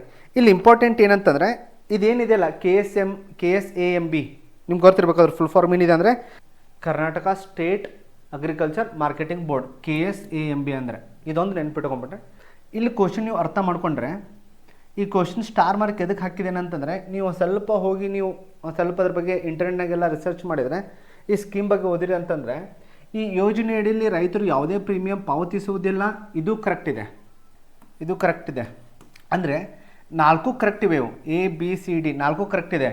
ಇಲ್ಲಿ ಏನಿದೆ ಅಂತಂದರೆ ಪಾವತಿಸುವುದು ಇಲ್ಲ ಅಂತಲ್ಲ, ಪಾವತಿಸುವುದಿಲ್ಲ ಅಂತಂತಲ್ಲ, ಪಾವತಿಸಬೇಕು 100%. ಯಾವುದೇ ಈ ಯೋಜನೆಯಲ್ಲಿ ಪ್ರೀಮಿಯಂ ಯಾರೂ ಪಾವತಿಸುವುದಿಲ್ಲ, ಇದು ಕರೆಕ್ಟ್ ಇದೆ. ಅಕಸ್ಮಾತ್ ಇದೇನೇ ಪಾವತಿಸುವುದು ಇತ್ತಂತಂದರೆ ಇದು ಆಪ್ಷನ್ ರಾಂಗ್ ಇತ್ತು. ಪಾವತಿಸುವುದು ಇತ್ತಂದರೆ ಇದೇನಾಗ್ತಿತ್ತು ರೈಟ್ ಇತ್ತು. ಅದರ ಸಂಬಂಧ ಈ ಕ್ವಶನ್ ನನಗೆ ಏನು ಅನಿಸುತ್ತೆ ಅಂತಂದರೆ ರಾಂಗ್. ಎದಕ್ಕಂದರೆ ಇಲ್ಲೇ ಎಲ್ಲನೂ ತಪ್ಪಾಗಿ ಯಾವುದೂ ತಪ್ಪಿಲ್ಲ ಅಂತ ಇರಬೇಕಿತ್ತು. ಯಾವುದೂ ತಪ್ಪಿಲ್ಲ ಅಂತ ಇರಬೇಕಿತ್ತು ಆಪ್ಷನ್. ಒಂದು ಸ್ವಲ್ಪ ನೀವು ಚೆಕ್ ಮಾಡಿರಿ, ನಾನಂತೂ ಚೆಕ್ ಮಾಡಿ ಇದನ್ನು ಸಾಲ್ವ್ ಮಾಡಿದ್ದೇನೆ. ಒಂದು ಸ್ವಲ್ಪ ಇದು ಕ್ವಶನ್ ಏನು ಅನಿಸುತ್ತೆ ಅಂತಂದರೆ ರಾಂಗ್ ಕೊಟ್ಟಿದ್ದಾರೆ ಅನಿಸುತ್ತೆ. ಅದಕ್ಕಂದ್ರೆ ಇಲ್ಲಿ ಯಾವುದೂ ತಪ್ಪಿಲ್ಲ ಅಂತ ಆಪ್ಷನ್ಸ್ ಇರಬೇಕಿತ್ತು. ಈ ಯೋಜನೆಯಡಿ ರೈತರು ಯಾವುದೇ ಪ್ರೀಮಿಯಂ ಪಾವತಿಸುವುದಿಲ್ಲ, ಕರೆಕ್ಟ್ ಇದೆ. ಈ ಯೋಜನೆ ಒಳಗಡೆ ಯಾವುದೇ ರೀತಿ ಪ್ರೀಮಿಯಂ ಇರಲ್ಲ, ಮಂತ್ಲಿ ರೈತರು ಏನೂ ಕಟ್ಟಬೇಕಾಗಿರಲ್ಲ, ಅದು ಕರೆಕ್ಟ್ ಇದೆ. ಬಟ್ ಇಲ್ಲಿ ಯಾವುದು ತಪ್ಪಾಗಿದೆ ಅಂತ ಕೊಟ್ಟಿದ್ದಾರೆ ಅವರು. ಓಕೆ, ಒಂದು ಸ್ವಲ್ಪ ನೀವೇನು ಮಾಡಿರ್ತಾರೆ, ಒಂದು ಸ್ವಲ್ಪ ಇದನ್ನು ಕೀ ಆನ್ಸರ್ಸ್ ಒಂದು ಸ್ವಲ್ಪ ನೋಡ್ಕೊಳ್ರಿ. ನೋಡ್ರಿ ಇಲ್ಲೇ ಫಾರ್ಮ್ ರಿಲೇಟೆಡ್ ಏನೇನು ಯೋಜನೆಗಳಿದಾವಲ್ಲ, ಫಾರ್ಮರ್ ರಿಲೇಟೆಡ್ ಸ್ಕೀಮ್ಸ್ ಯೋಜನೆಗಳು ರೈತರಿಗೆ ಸಂಬಂಧಪಟ್ಟಿದ್ದು ಅವನು ಸ್ವಲ್ಪ ಓದ್ಕೋಬೇಕು ನೀವು. ಯಾವ್ಯಾವ ಯೋಜನೆಗಳಿದಾವೆ ಅಂತಂತಂದರೆ ರೈತರಿಗೆ ಸಂಬಂಧಪಟ್ಟಿದ್ದು PM ಕಿಸಾನ್ ಅಂತಿದೆ, ಅದನ್ನು ಓದ್ಕೊಳ್ಳಿ. ನೆಕ್ಸ್ಟ್ ಏನಿದೆ PM ಕುಸುಮ್ ಅಂತಿದೆ, ಸೋಲಾರ್ PM ಕುಸುಮ್ ಅಂತಿದೆ. ನೆಕ್ಸ್ಟ್ ಕೃಷಿ ಸಿಂಚಾಯಿ ಯೋಜನೆ ಅಂತಿದೆ. ಪರಂಪರಾಗತ್ ಆರ್ಗ್ಯಾನಿಕ್ ಫಾರ್ಮಿಂಗ್, ಸಾವಯವ ಕೃಷಿ ಅಂತ ಕರಿತೇವಲ್ಲ, ಪರಂಪರಾಗತ್ ನೆನ್ಪಿಟ್ಕೊಂಡು. ಪರಂಪರಾಗತ್ ಅಂತಂದರೆ ಸಾವಯವ ಕೃಷಿ ಅದು ಪರಂಪರಾಗತ್ ಕೃಷಿ ವಿಕಾಸ್ ಯೋಜನಾ. PM ಕಿಸಾನ್, PM ಕುಸುಮ್, ಕೃಷಿ ಸಿಂಚಾಯಿ ಯೋಜನಾ, ಪರಂಪರಾಗತ್ ಕೃಷಿ Vikas Yojana. Next soil health card, ನಮೋ ಡ್ರೋನ್ ದೀದಿ ಅಂತ ಒಂದು ತೊಗೊಂಬಂದಿದ್ದಾರೆ. ಈಗ ಡ್ರೋನ್ ಉಪಯೋಗ ಮಾಡಿಕೊಂಡು ಫಾರ್ಮರ್ ಹೆಲ್ತ್ ತೊಗೊಳ್ಳೋದು ಡ್ರೋನ್ ಮುಖಾಂತರ, ನಮೋ ಡ್ರೋನ್ ದೀದಿ ಅಂತೇಳಿ. ಇವೆಲ್ಲ ಏನಂತಂತಂದರೆ ಫಾರ್ಮರ್ ರಿಲೇಟೆಡ್ ಸ್ಕೀಮ್ಸ್, ಇವು ರೈತರಿಗೆ ಸಂಬಂಧಪಟ್ಟಿದ್ದ ಯೋಜನೆಗಳು. ಇವನ್ನ ಸ್ವಲ್ಪ ಇಂಪಾರ್ಟೆನ್ಸ್ ಕೊಟ್ಟು ನೋಟ್ಸ್ ಮಾಡ್ಕೊಂಡು ಓದಿರಿ ಇದನ್ನು. ನೆಕ್ಸ್ಟ್ ಹೋಗೋಣ. 86ನೇ ಕ್ವಶನ್ ಸ್ಕೀಮ್ ಮೇಲಿದೆ. ಅಂದರೆ ಒಂದು ವರ್ಷ ಒಳಗಡೆ 1-2 ವರ್ಷದಿಂದ ಯಾವ್ಯಾವ ಫೇಮಸ್ ಸ್ಕೀಮ್ಸ್ ಇದ್ದಾವೆ ಸರ್, ಸ್ಕೀಮ್ಸನ್ನು ಹೆಂಗೆ ನೋಟ್ಸ್ ಮಾಡ್ಬೇಕು ರೀ, ಅದನ್ನು ನಾನು ನಿಮ್ಗೆ PDF ಕೊಡ್ತೇನೆ. ಯಾವ ಥರ ಸ್ಕೀಮ್ಸ್ ಮಾಡ್ಬೇಕಂತಂದ್ರೆ ಮಹಿಳೆಯರಿಗೆ ಸಂಬಂಧಪಟ್ಟ ಯೋಜನೆಗಳು ಬೇರೆ ಮಾಡಿರಿ, ರೈತರಿಗೆ ಸಂಬಂಧಪಟ್ಟ ಯೋಜನೆಗಳು ಬೇರೆ ಮಾಡಿರಿ, ಎಜುಕೇಷನ್ಗೆ ಸಂಬಂಧಪಟ್ಟ ಯೋಜನೆಗಳು ಬೇರೆ ಮಾಡಿರಿ, ಆರೋಗ್ಯಕ್ಕೆ ಸಂಬಂಧಪಟ್ಟ ಯೋಜನೆಗಳನ್ನು ಬೇರೆ ರೀತಿ ನೋಟ್ಸ್ ಮಾಡಿರಿ. ನಿಮ್ಗೆ ನೆನ್ಪಿಟ್ಕೊಳ್ಳೋಕೆ ಏನಾಗುತ್ತೆ, ಈಸಿ ಆಗುತ್ತೆ, ಅರ್ಥ ಮಾಡ್ಕೊಳ್ಳಿ. ನಾನು ಅದನ್ನು ಸೆಂಡ್ ಮಾಡ್ತೇನೆ, ಅದನ್ನು ನೋಟ್ಸ್ ಹೆಂಗೆ ಮಾಡ್ಬೇಕಂತೆಲ್ಲ ಸೆಂಡ್ ಮಾಡ್ತಾರೆ. ಓಕೆ, ಇಲ್ಲಿ coming back to the next question. ಮತ್ತು ನೆಕ್ಸ್ಟ್ ಕ್ವಶನ್ ಏನು ಕೊಟ್ಟಿದ್ದಾರೆ ಅಂತಂದರೆ CM ಪ್ರಣಮ್ಗೆ ಸಂಬಂಧಿಸಿದ ಕೆಳಕಂಡ ಹೇಳಿಕೆಗಳನ್ನು ಪರಿಗಣಿಸಿ. ಈ ಯೋಜನೆಯಡಿ ಈ ಯೋಜನೆ 2024-25 ಸಾಲಿನ ಕೇಂದ್ರ ಬಜೆಟ್ನಲ್ಲಿ ಘೋಷಿಸಲಾಗಿದೆ. ರಾಸಾಯನಿಕ ಗೊಬ್ಬರದ ಮೇಲಿನ ಅವಲಂಬನೆಯನ್ನು ಕಡಿಮೆ ಮಾಡುವ ಸಾವಯವ ಮತ್ತು ಜೈವಿಕ ಗೊಬ್ಬರವನ್ನು ಉತ್ತೇಜಿಸುವ ಉದ್ದೇಶವನ್ನು ಹೊಂದಿದೆ. ಈ ಯೋಜನೆ ಅನುಷ್ಠಾನಕ್ಕೆ ರೂಪಾಯಿ 50,000 ಕೋಟಿಯನ್ನು ಮೀಸಲಿಡಲಾಗಿದೆ. ಈ ಯೋಜನೆಯ ಸುಸ್ಥಿರ ಕೃಷಿ ಅಭ್ಯಾಸಗಳನ್ನು ಉತ್ತೇಜಿಸುತ್ತದೆ. ಈ ಕೆಳಕಂಡ ಆಯ್ಕೆಗಳಿಂದ ಸರಿಯಾದ ಉತ್ತರ ಅಂತ ಹೇಳಿ ಕೇಳಿದ್ದಾರೆ. ಅಂದರೆ ಯಾವ ಸರಿ ಅಂತ ಕೊಟ್ಟಿದ್ದಾರೆ. ಇಲ್ಲಿ ನೋಡ್ರಿ, ಈ ಗೌರ್ಮೆಂಟ್ ಬಂದ ಮೇಲೆ ಈಗೇನು ಪ್ರೆಸೆಂಟ್ ಮೋದಿ ಗೌರ್ಮೆಂಟ್ ಇದೆಯಲ್ಲ, ಅಥವಾ you can call it as BJP government. ಆ ಗೌರ್ಮೆಂಟ್ ಬಂದ ಮೇಲೆ ಇಂಪಾರ್ಟೆಂಟ್ ಎದು ಕೊಡ್ತಿದ್ದಾರೆ ಅಂದರೆ ಸುಸ್ಥಿರ ಅಭಿವೃದ್ಧಿಗೆ. ನೀವು ನೆನಪಿಟ್ಕೋಬೇಕು, ಸುಸ್ಥಿರ ಅಭಿವೃದ್ಧಿ, ಸಸ್ಟೈನೇಬಲ್ ಡೆವಲಪ್ಮೆಂಟ್, ಸುಸ್ಥಿರ ಅಭಿವೃದ್ಧಿಯ ಅದಕ್ಕೆ ಇಂಪಾರ್ಟೆನ್ಸ್ ಕೊಟ್ಟಿದ್ದಾರೆ ಈ ಗೌರ್ಮೆಂಟ್ ಬಂದ ಮೇಲೆ. ಸುಸ್ಥಿರ ಅಭಿವೃದ್ಧಿ ಅಂತಂದರೆ ನಾವು ಆಲ್ಮೋಸ್ಟ್ ಎದಕ್ಕೆ ಇಂಪಾರ್ಟೆಂಟ್ ಕೊಡಬೇಕಂತಂದರೆ ಹಸಿರು ಶಕ್ತಿಗೆ, ಗ್ರೀನ್ ಎನರ್ಜಿ ಅಂತ ಕರಿತೀವಿ ನಾವು. ಲಾಸ್ಟ್ ಕ್ಲಾಸ್ನಾಗ ಇದನ್ನು ಡಿಸ್ಕಸ್ ಮಾಡಿದ್ವಿ ನಾವು. ಹಸಿರು ಶಕ್ತಿ ಅಂದರೆ ಏನು, ಗ್ರೀನ್ ಎನರ್ಜಿ ಅಂದರೆ ಏನು, ಗ್ರೀನ್ ಎನರ್ಜಿ ರಿಲೇಟೆಡ್ ಏನು ಮಾಡಿದ್ವಿ ಅಂದರೆ ಸ್ಕೀಮ್ಸು ನೋಡಿದ್ವಿ. ಬಟ್ ಇಲ್ಲಿ ಇಂಪಾರ್ಟೆಂಟ್ ಥಿಂಗ್ ಏನಂತಂದರೆ ಈ ಸ್ಕೀಮ್ ಇದ್ರ ಬಗ್ಗೆ ಇದೆ. ಸಸ್ಟೈನೇಬಲ್ ಡೆವಲಪ್ಮೆಂಟ್ ಅಂದ್ಕೊಳ್ಳೆ, ಸುಸ್ಥಿರ ಅಭಿವೃದ್ಧಿ, ಸುಸ್ಥಿರ ಕೃಷಿನೂ important, sustainable agriculture important. Sustainable agriculture ಮಾಡಬೇಕಂದ್ರೆ, ಸುಸ್ಥಿರ ಕೃಷಿ ಆಗಬೇಕಂತಂದರೆ ನಾವು ಕೆಮಿಕಲ್ ಫರ್ಟಿಲೈಸರ್ ಯೂಸ್ ಮಾಡೋದನ್ನು ಕಡಿಮೆ ಮಾಡಬೇಕು, ಸಿಂಪಲ್ಲಾಗಿ. ಅದಕ್ಕೆ ನಾವು ಏನು ಕರಿತೀವಿ ಅಂದರೆ ಝೀರೋ ಬಜೆಟ್ ನ್ಯಾಚುರಲ್ ಫಾರ್ಮಿಂಗ್ ಅಂತೂ ಕರಿತೀವಿ, ZBNF ಅಂತೇಳಿ. ಅಂದರೆ ಕೆಮಿಕಲ್ ಫ್ರೀ ಅಗ್ರಿಕಲ್ಚರ್ ಅಂತ ಕರಿತೀವಿ ನಾವು. ಅಂದರೆ ಯಾವುದೋ ರೀತಿ ರಾಸಾಯನಿಕ ಏನಾದರೂ ಯೂಸ್ ಮಾಡಿದ್ರೆ ಅಂದರೆ ಫರ್ಟಿಲಿಟಿ ಕಡಿಮೆ ಆಗುತ್ತೆ ಅಂತ ಒಂದು ಅಭಿಪ್ರಾಯ ತಜ್ಞರದು. ಅದಕ್ಕೋಸ್ಕರ ಏನು ಮಾಡಿದ್ದಾರೆ ಅಂತಂದರೆ ಸಸ್ಟೈನೇಬಲ್ ಅಗ್ರಿಕಲ್ಚರ್ ತಂದಿದ್ದಾರೆ. ಅಲ್ಲಿ ನಾವು ರಾಸಾಯನಿಕ ಗೊಬ್ಬರಗಳನ್ನು ಯೂಸ್ ಮಾಡಬಾರ್ದು, ಜೈವಿಕ ಗೊಬ್ಬರಗಳನ್ನು ಯೂಸ್ ಮಾಡಬೇಕು. ಅದಕ್ಕೆ ನಾವು ಜೈವಿಕ ಕೃಷಿ ಅಂತೂ ಕರಿತೇವೆ ಅಂತ ಹೇಳಿದ್ದಾರೆ, ಆರ್ಗ್ಯಾನಿಕ್ ಫಾರ್ಮಿಂಗ್, ಇವೆಲ್ಲ ಒಂದೇ. ಇದನ್ನೊಂದು ಮೈಂಡ್ನಾಗ ಇಟ್ಕೊಂಡು ನಾವು ಏನು ಮಾಡೋಣ ಅಂದರೆ ಆಪ್ಷನ್ಸ್ಗಳು ನೋಡ್ಕೊತ ಹೋಗೋಣ. ಈ ಯೋಜನೆಯು ಸುಸ್ಥಿರ ಕೃಷಿ ಅಭ್ಯಾಸವನ್ನು ಉತ್ತೇಜಿಸುತ್ತದೆ. ಕರೆಕ್ಟ್, 100% ಇದೇನಂತಂದರೆ ಕರೆಕ್ಟ್ ಆಪ್ಷನ್. ಎದಕ್ಕಂದರೆ ಸುಸ್ಥಿರ ಡೆವಲಪ್ಮೆಂಟ್ ಅಂದರೆ ಸಸ್ಟೈನೇಬಲ್ ಡೆವಲಪ್ಮೆಂಟ್ ಬಗ್ಗೆ ಓದಿದೆ. ಇಲ್ಲಿ ನೋಡ್ರಿ, ಈ ಯೋಜನೆ ಅನುಷ್ಠಾನಕ್ಕೆ 50,000 ಕೋಟಿಯನ್ನು ಮೀಸಲಿಡಲಾಗಿದೆ. ಇದೊಂದು ಆಪ್ಷನ್ ಇರಲಿ, ಯೋಚನೆ ಮಾಡೋಣ. ಇದೆ ರಾಸಾಯನಿಕ ಗೊಬ್ಬರ ಮೇಲಿದ ಅವಲಂಬನೆಯನ್ನು ಕಡಿಮೆ ಮಾಡಿ ಸಾವಯವ ಮತ್ತು ಜೈವಿಕ ಗೊಬ್ಬರವನ್ನು ಉತ್ತೇಜಿಸುವ ಉದ್ದೇಶವನ್ನು ಹೊಂದಿದೆ. ಕರೆಕ್ಟ್. B ಮತ್ತು D ಎರಡೂ ಕರೆಕ್ಟ್ ಇದ್ದಾವೆ. ಬಟ್ ಕನ್ಫ್ಯೂಷನ್ ಎಲ್ಲಿ ಅಂತಂದರೆ ಫ್ಯಾಕ್ಟ್ಗಳು ಕೊಟ್ಟಿದ್ದಾರೆ. 50,000 2024-25. B ಮತ್ತು D ಅಂತಂದರೆ ಇಲ್ಲಿ ಆಪ್ಷನ್ ಏನೈತೆ ಅಂದರೆ ಈಗ ಸದ್ಯ ಮೈಂಡ್ನಾಗ ಇಟ್ಕೊಳ್ಳೋದು ಥರ್ಡ್ ಆಪ್ಷನ್ ಕರೆಕ್ಟ್ ಆಗ್ಬೋದು ಅನ್ನೋ ನೀವು ಮೈಂಡ್ನಾಗ ಇಟ್ಕೋಬೋದು. ಈಗ ಓಕೆ, ಇಲ್ಲಿ ನೋಡಿರಿ ಒಂದನೇ ಕ್ವಶನ್ ಆಪ್ಷನ್ ಏನು ಇದೆ ಅಂತಂತಂದರೆ ಎ ಆಪ್ಷನ್ ನೋಡಿದ್ರಿ ಅಂತಂದರೆ ಅಲ್ಲಿ ಈ ಯೋಜನೆ 2024-25 ಕೇಂದ್ರ ಬಜೆಟ್ನಲ್ಲಿ ಘೋಷಿಸಿದೆ ಅಂತಿದೆ. ಆ್ಯಕ್ಚುಲಿ ಇದನ್ನು ಯಾವಾಗ ಘೋಷಣೆ ಮಾಡಿದಾನೆ ಅಂತಂದರೆ 2023ರಲ್ಲಿ 2023ರಲ್ಲಿ ಆಲ್ಮೋಸ್ಟ್ ಎಲ್ಲಂತಂದರೆ ಸೆಂಟ್ರಲ್ ಬಜೆಟ್ನಾಗ ಏನು ಮಾಡಿದ್ದಾರೆ ಅಂತಂದರೆ ಘೋಷಣೆ ಮಾಡಿದ್ದಾರೆ. ಏನು? ಕೆಮಿಕಲ್ ಫರ್ಟಿಲೈಸರನ್ನು ರೆಡ್ಯೂಸ್ ಮಾಡೋಕ್ಕೋಸ್ಕರ. ಅದನ್ನು ಆಲ್ರೆಡಿ ಓದಿದ್ದೇವೆ. ಕೆಮಿಕಲ್ ಫರ್ಟಿಲೈಸರನ್ನು ಕಡಿಮೆ ಮಾಡೋಕ್ಕೋಸ್ಕರ. ಓಕೆ, ಸೊ ಇದು ರಾಂಗ್ ಆಯಿತು. ಎ ರಾಂಗ್ ಆಯಿತು. ಎ ರಾಂಗ್ ಆಯ್ತು ಅಂದರೆ 1 ರಾಂಗ್ ಆಯಿತು, 2 ರಾಂಗ್ ಆಯಿತು, 4 ರಾಂಗ್ ಆಯಿತು. ಆನ್ಸರ್ ಏನಂತಂದರೆ ಪಿ ಆ್ಯಂಡ್ ಡಿ. ಈ ಯೋಜನೆಯನ್ನು ಅನುಷ್ಠಾನಕ್ಕೆ 50,000 ಕೋಟಿಯನ್ನು ಇಡಲಾಗಿದೆ ಅಂತ ಕೊಟ್ಟಿದ್ದಾರೆ. ಯಾವುದು? C option. ಅಲ್ಲಿ ಏನು ಕೊಟ್ಟಿದ್ದಾರೆ ಅಂತಂದರೆ ಆ್ಯಕ್ಚುಲಿ ಇದು 50,000 ಕೋಟಿ ಅಲ್ಲ, ಇದು 20,000 ಕೋಟಿ, 20,000 crore. ಅದ್ರ ಸಂಬಂಧ ಏನಂತಂದ್ರೆ ಸಿ ರಾಂಗ್. ಬಟ್ ನೋಡಿರಿ, ಅಗೇನ್ ನಿಮ್ಮ ಬೇಸಿಕ್ಸ್ ಗೊತ್ತಿತ್ತಂದರೆ ಸಾವಯವ ಕೃಷಿ ಅಂದ್ರೇನು, ಸುಸ್ಥಿರ ಅಭಿವೃದ್ಧಿ ಏನಂದ್ರೇನು ಅದು ಗೊತ್ತಿತ್ತಂದರೆ ನೀವು ಈಸಿಯಾಗಿ ಏನು ಮಾಡ್ಬೋದು ಅಂತಂದರೆ ಈ ಟಾಪಿಕನ್ನು ಕ್ಲಿಯರ್ ಮಾಡ್ಬೋದಿತ್ತು. ಕರೆಂಟ್ ಅಫೇರ್ಸ್ ಗೊತ್ತಿಲ್ಲ ಅಂದಿದ್ರು ಸಹ ಅಂತ ಹೇಳತ್ತೆ ನಾನು. ಸರ್ ಯಾವಾಗ ನಂಗೆ ಕಂಪ್ಲೇಂಟ್ ಮಾಡ್ತಾರೆ, ಸರ್ ನಂಗೆ ಕರೆಂಟ್ ಅಫೇರ್ಸ್ ಗೊತ್ತಿಲ್ಲ ರೀ ಅಂತ ಹೇಳಿ. ಬೇಡ, ಕರೆಂಟ್ ಅಫೇರ್ಸ್ ಓದ್ರಿ, ಜಸ್ಟ್ ಒಂದು ಅವೇರ್ನೆಸ್ ಬಿಲ್ಡ್ ಮಾಡ್ಕೊರಿ. ಬಟ್ ಇಲ್ಲಿ ಬೇಸಿಕ್ಸ್ ನಿಮ್ಗೆ ಸ್ಟ್ರಾಂಗ್ ಇರಬೇಕು. ಸುಸ್ಥಿರ ಗುರಿ ಅಥವಾ ಸುಸ್ಥಿರ ಅಭಿವೃದ್ಧಿ SDG ಗೋಲ್ಸ್ ಅಂತ ಇದ್ದಾವೆ, ನಿಮ್ಗೆ ಗೊತ್ತಿರಬೇಕು. ಸಸ್ಟೈನೇಬಲ್ ಡೆವಲಪ್ಮೆಂಟ್ ಗೋಲ್ಸ್ ಅವ್ನು ನೆನಪಿಟ್ಟುಕೋರು, ಹೋಗಿ ಓದಿರೋದನ್ನು 17 ಇದ್ದಾವೆ. 17 ಸಸ್ಟೈನೇಬಲ್ ಡೆವಲಪ್ಮೆಂಟ್ ಗೋಲ್ಸ್ ಇದ್ದಾವೆ, ಹೋಗಿ ಸ್ಟಡಿ ಮಾಡಿರೋದನ್ನು. 17 ಸಸ್ಟೈನೇಬಲ್ ಡೆವಲಪ್ಮೆಂಟ್ ಗೋಲ್ಸ್, 17 ಗುರಿಗಳು, ಸುಸ್ಥಿರ ಅಭಿವೃದ್ಧಿ ಗುರಿಗಳಂತ ಕರಿತೇವೆ ನಾವು, ಸಸ್ಟೈನೇಬಲ್ ಡೆವಲಪ್ಮೆಂಟ್ ಗೋಲ್ಸ್. ಅದ್ರ ಬಗ್ಗೆ ಹೋಗಿ ಓದ್ರಿ, ಅಷ್ಟು ನಾಲೆಜ್ ಇತ್ತು ಅಂತ ಗೊತ್ತೇವೆ. ರಾಸಾಯನಿಕ ಕಡಿಮೆ ಮಾಡಿದರೆ ಆಬ್ವಿಯಸ್ಲಿ ನಾವು ಆರ್ಗ್ಯಾನಿಕ್ ಫಾರ್ಮಿಂಗ್ ಅಂತ ಕರಿತೇವೆ. ಕೆಮಿಕಲ್ ಫ್ರೀ ಅಂದರೆ ಏನು? ಅದು ಜೈವಿಕ. ಅದು ಓಕೆ, ಸಿಂಪಲ್ ಕ್ವಶನ್. ನೀವು ಯಾವ ರೀತಿ ಕ್ವಶನ್ ಟಿಕ್ ಹಾಕ್ತೀರಿ ಅದ್ರ ಮೇಲೆ ನಿಮ್ಮ ಸೆಲೆಕ್ಷನ್ ಡಿಪೆಂಡ್ ಇರುತ್ತೆ. ಇಲ್ಲಿ ನೋಡ್ರಿ, ಅಗೇನ್ ಕಮಿಟಿ ಆ್ಯಂಡ್ ಕಮಿಷನ್. ನಾನು ಯಾವಾಗಿಂತ ಹೇಳ್ತಿದ್ದೆ ನಿಮ್ಮ ಕಮಿಟಿ ಆ್ಯಂಡ್ ಕಮಿಷನ್ಸ್ ನೀವು ಓದಲೇಬೇಕಂತಂತೇಳಿ. ಇಲ್ಲಿ ನೋಡ್ರಿ, ನ್ಯಾಯಮೂರ್ತಿ ಅಮಿತಾವ್ ರಾಯ್ ಸಮಿತಿ ಇತ್ತೀಚೆಗೆ ಸುದ್ದಿಯಲ್ಲಿದೆ. Current affairs. ಇದಕ್ಕೆ ಸಂಬಂಧಿಸಿದ ಈ ಕೆಳಕಂಡ ಅಂಶಗಳನ್ನು ಪರಿಗಣಿಸಿ.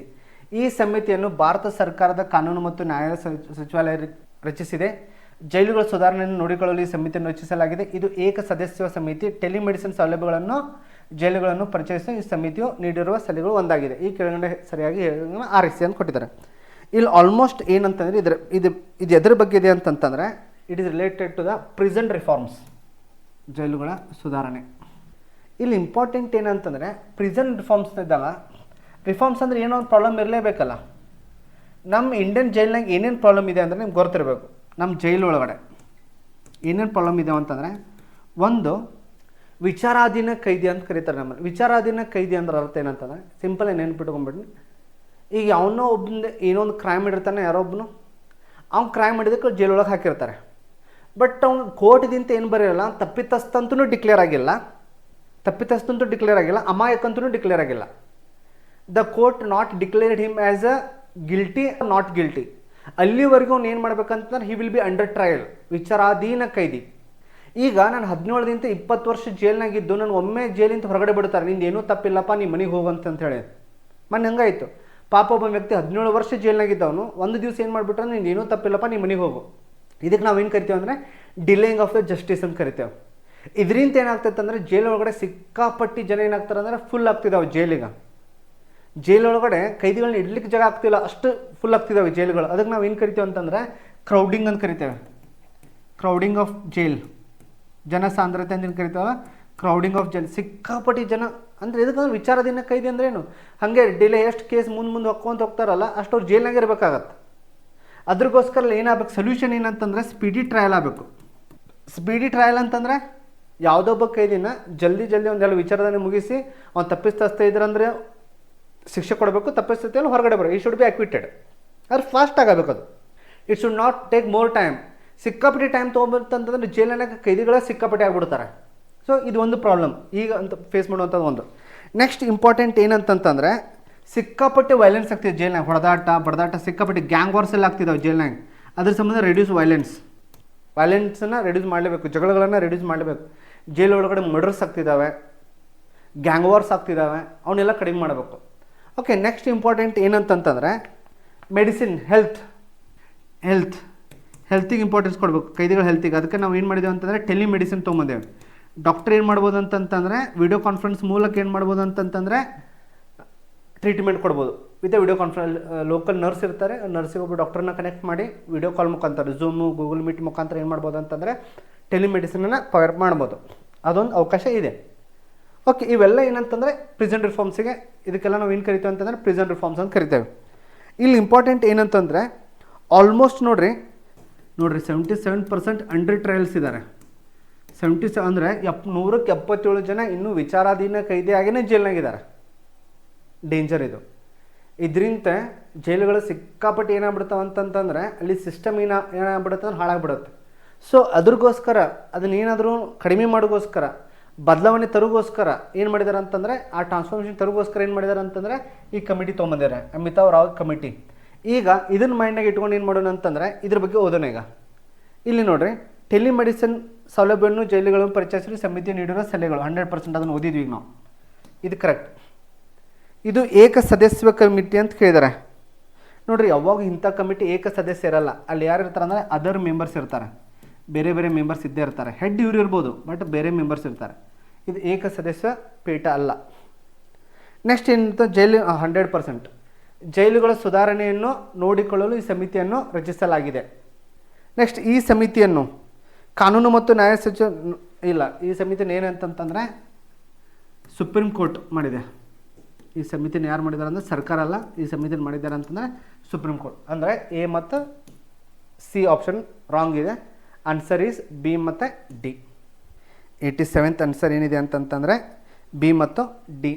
Very important. ಇದು ಕರೆಕ್ಟಾಗಿದೆ ಅಂತಂದರೆ ಇಲ್ಲಿ ನೋಡಿರಿ, ಈ ಪ್ರಿಸೆಂಟ್ ರಿಫಾರ್ಮ್ಸ್ ಅಂದಾಗ ನಿಮ್ಗೊಂದು ಕೇಸ್ ನೆನಪು ಬರಬೇಕು. ಆ ಕೇಸ್ ನೀವು ನೆನಪಿಟ್ಕೋರಿ, ಆ ಕೇಸ್ ಬಗ್ಗೆ ನೀವು ಓದ್ರಿ. ಆ ಕೇಸ್ ಹೆಸರು ಏನಂತಂದರೆ Hussainara Khatoon versus state of Bihar. Hussainara Khatoon versus state of Bihar. ಈ ಕೇಸ್ದಿಂದನೇ ಏನಾಗುತ್ತೆ ಅಂತಂದರೆ ಸುಪ್ರೀಂ ಕೋರ್ಟ್ ಏನು ಜಜ್ಮೆಂಟ್ ಕೊಡ್ತೈತೆ ಅಂತಂದರೆ ಜೈಲುಗಳನ್ನು ಸುಧಾರಣೆ ಆಗಬೇಕು. ನೋಡಿರಿ, ಪ್ರಿಸನ್ ಏನಾಗಬೇಕಂತಂದರೆ ರಿಫಾರ್ಮ್ ಸೆಲ್ ಆಗಬೇಕು. ನೋಡಿರಿ, ಬದಲಾವಣೆಗೆ ಪರಿವರ್ತನೆಗೆ ಭಾಳ ಡಿಫ್ರೆನ್ಸ್ ಇದೆ. ಈ ಕೇಸ್ ಒಳಗಡೆ ಈ Hussainara Khatoon versus state of Bihar case ಏನಿದೆಯಲ್ಲ, ಆ ಕೇಸ್ ಮುಖಾಂತರ ಸುಪ್ರೀಂ ಕೋರ್ಟ್ ಏನು ಹೇಳಿರುತ್ತಂತಂದರೆ ದೇಶದಲ್ಲಿರುವ ಎಲ್ಲ ಜೈಲುಗಳು ಪರಿವರ್ತನೆಯ ಶಾಲೆಗಳಾಗಿ ಅಥವಾ ಪರಿವರ್ತನೆಯ ಸಂಸ್ಥೆಗಳಾಗಿ ಪರಿವರ್ತನೆ ಹೊಂದಬೇಕಂತೇಳಿ. ಅಂದರೆ the prison should be transformed to the reform cell. ಒಬ್ಬ ಕೈದಿ ಜೈಲ್ನಾಗ ಬಂದಿದ್ದಾನೆ ಅಂತಂದರೆ ಅವ್ನು ಪರಿವರ್ತನೆ ಆಗಿ ಹೊರಗಡೆ ಹೋಗಬೇಕು. ಅವ ಏನಾದ್ರು ಪರಿವರ್ತನೆ ಆಗಲ್ದೇ ಹೊರಗಡೆ ಹೋದ ಅಂತಂದ್ರೆ ಮತ್ತೊಂದು ಕ್ರೈಮ್ ಮಾಡಿ ಮತ್ತೆ ಜೈಲಿಗೆ ಬರ್ತಾನೆ. ಅವನು is called is a repeated offender ಅಂತ ಕರಿತೀವಿ ನಾವು. ಹೋಗೋದು ಮತ್ತೇನೋ ಒಂದು ಕ್ರೈಮ್ ಮಾಡೋದು ಮತ್ತೆ ಬರೋದು. ಎದಕ್ಕೆ ಅವ್ನು ಪರಿವರ್ತನೆ ಆಗಿ ಹೋಗಿರಲ್ಲ, ಪರಿವರ್ತನೆ ಆಗಿ ಹೋಗಬೇಕು. ಆ ರೀತಿ ಜೈಲುಗಳಾಗಬೇಕು. ಅದಕ್ಕೆ ಇದು ಇಂಪಾರ್ಟೆಂಟ್ ಕ್ವಶನ್ನು. ಇಲ್ಲಿ ಈ ಪ್ರಿಸನ್ಸ್ ಅನ್ನೋದು ಜೈಲುಗಳು ಇದು ಎಲ್ಲಿ ಬರುತ್ತೆ ನಿಮ್ಗೆ ಗೊತ್ತಿರಬೇಕು. ಸ್ಟೇಟ್ ಲಿಸ್ಟ್ ರಾಜ್ಯ ಪಟ್ಟಿಯೊಳಗೆ ಬರುತ್ತೆ.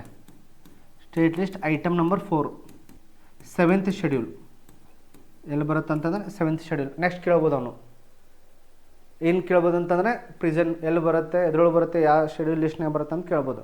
7th ಶೆಡ್ಯೂಲ್ನಾಗ ಬರುತ್ತೆ. Very important. ಇದೊಂದು ಓದ್ಕೊರಿ. Section 167 CRPC, section 167 of the criminal procedure code.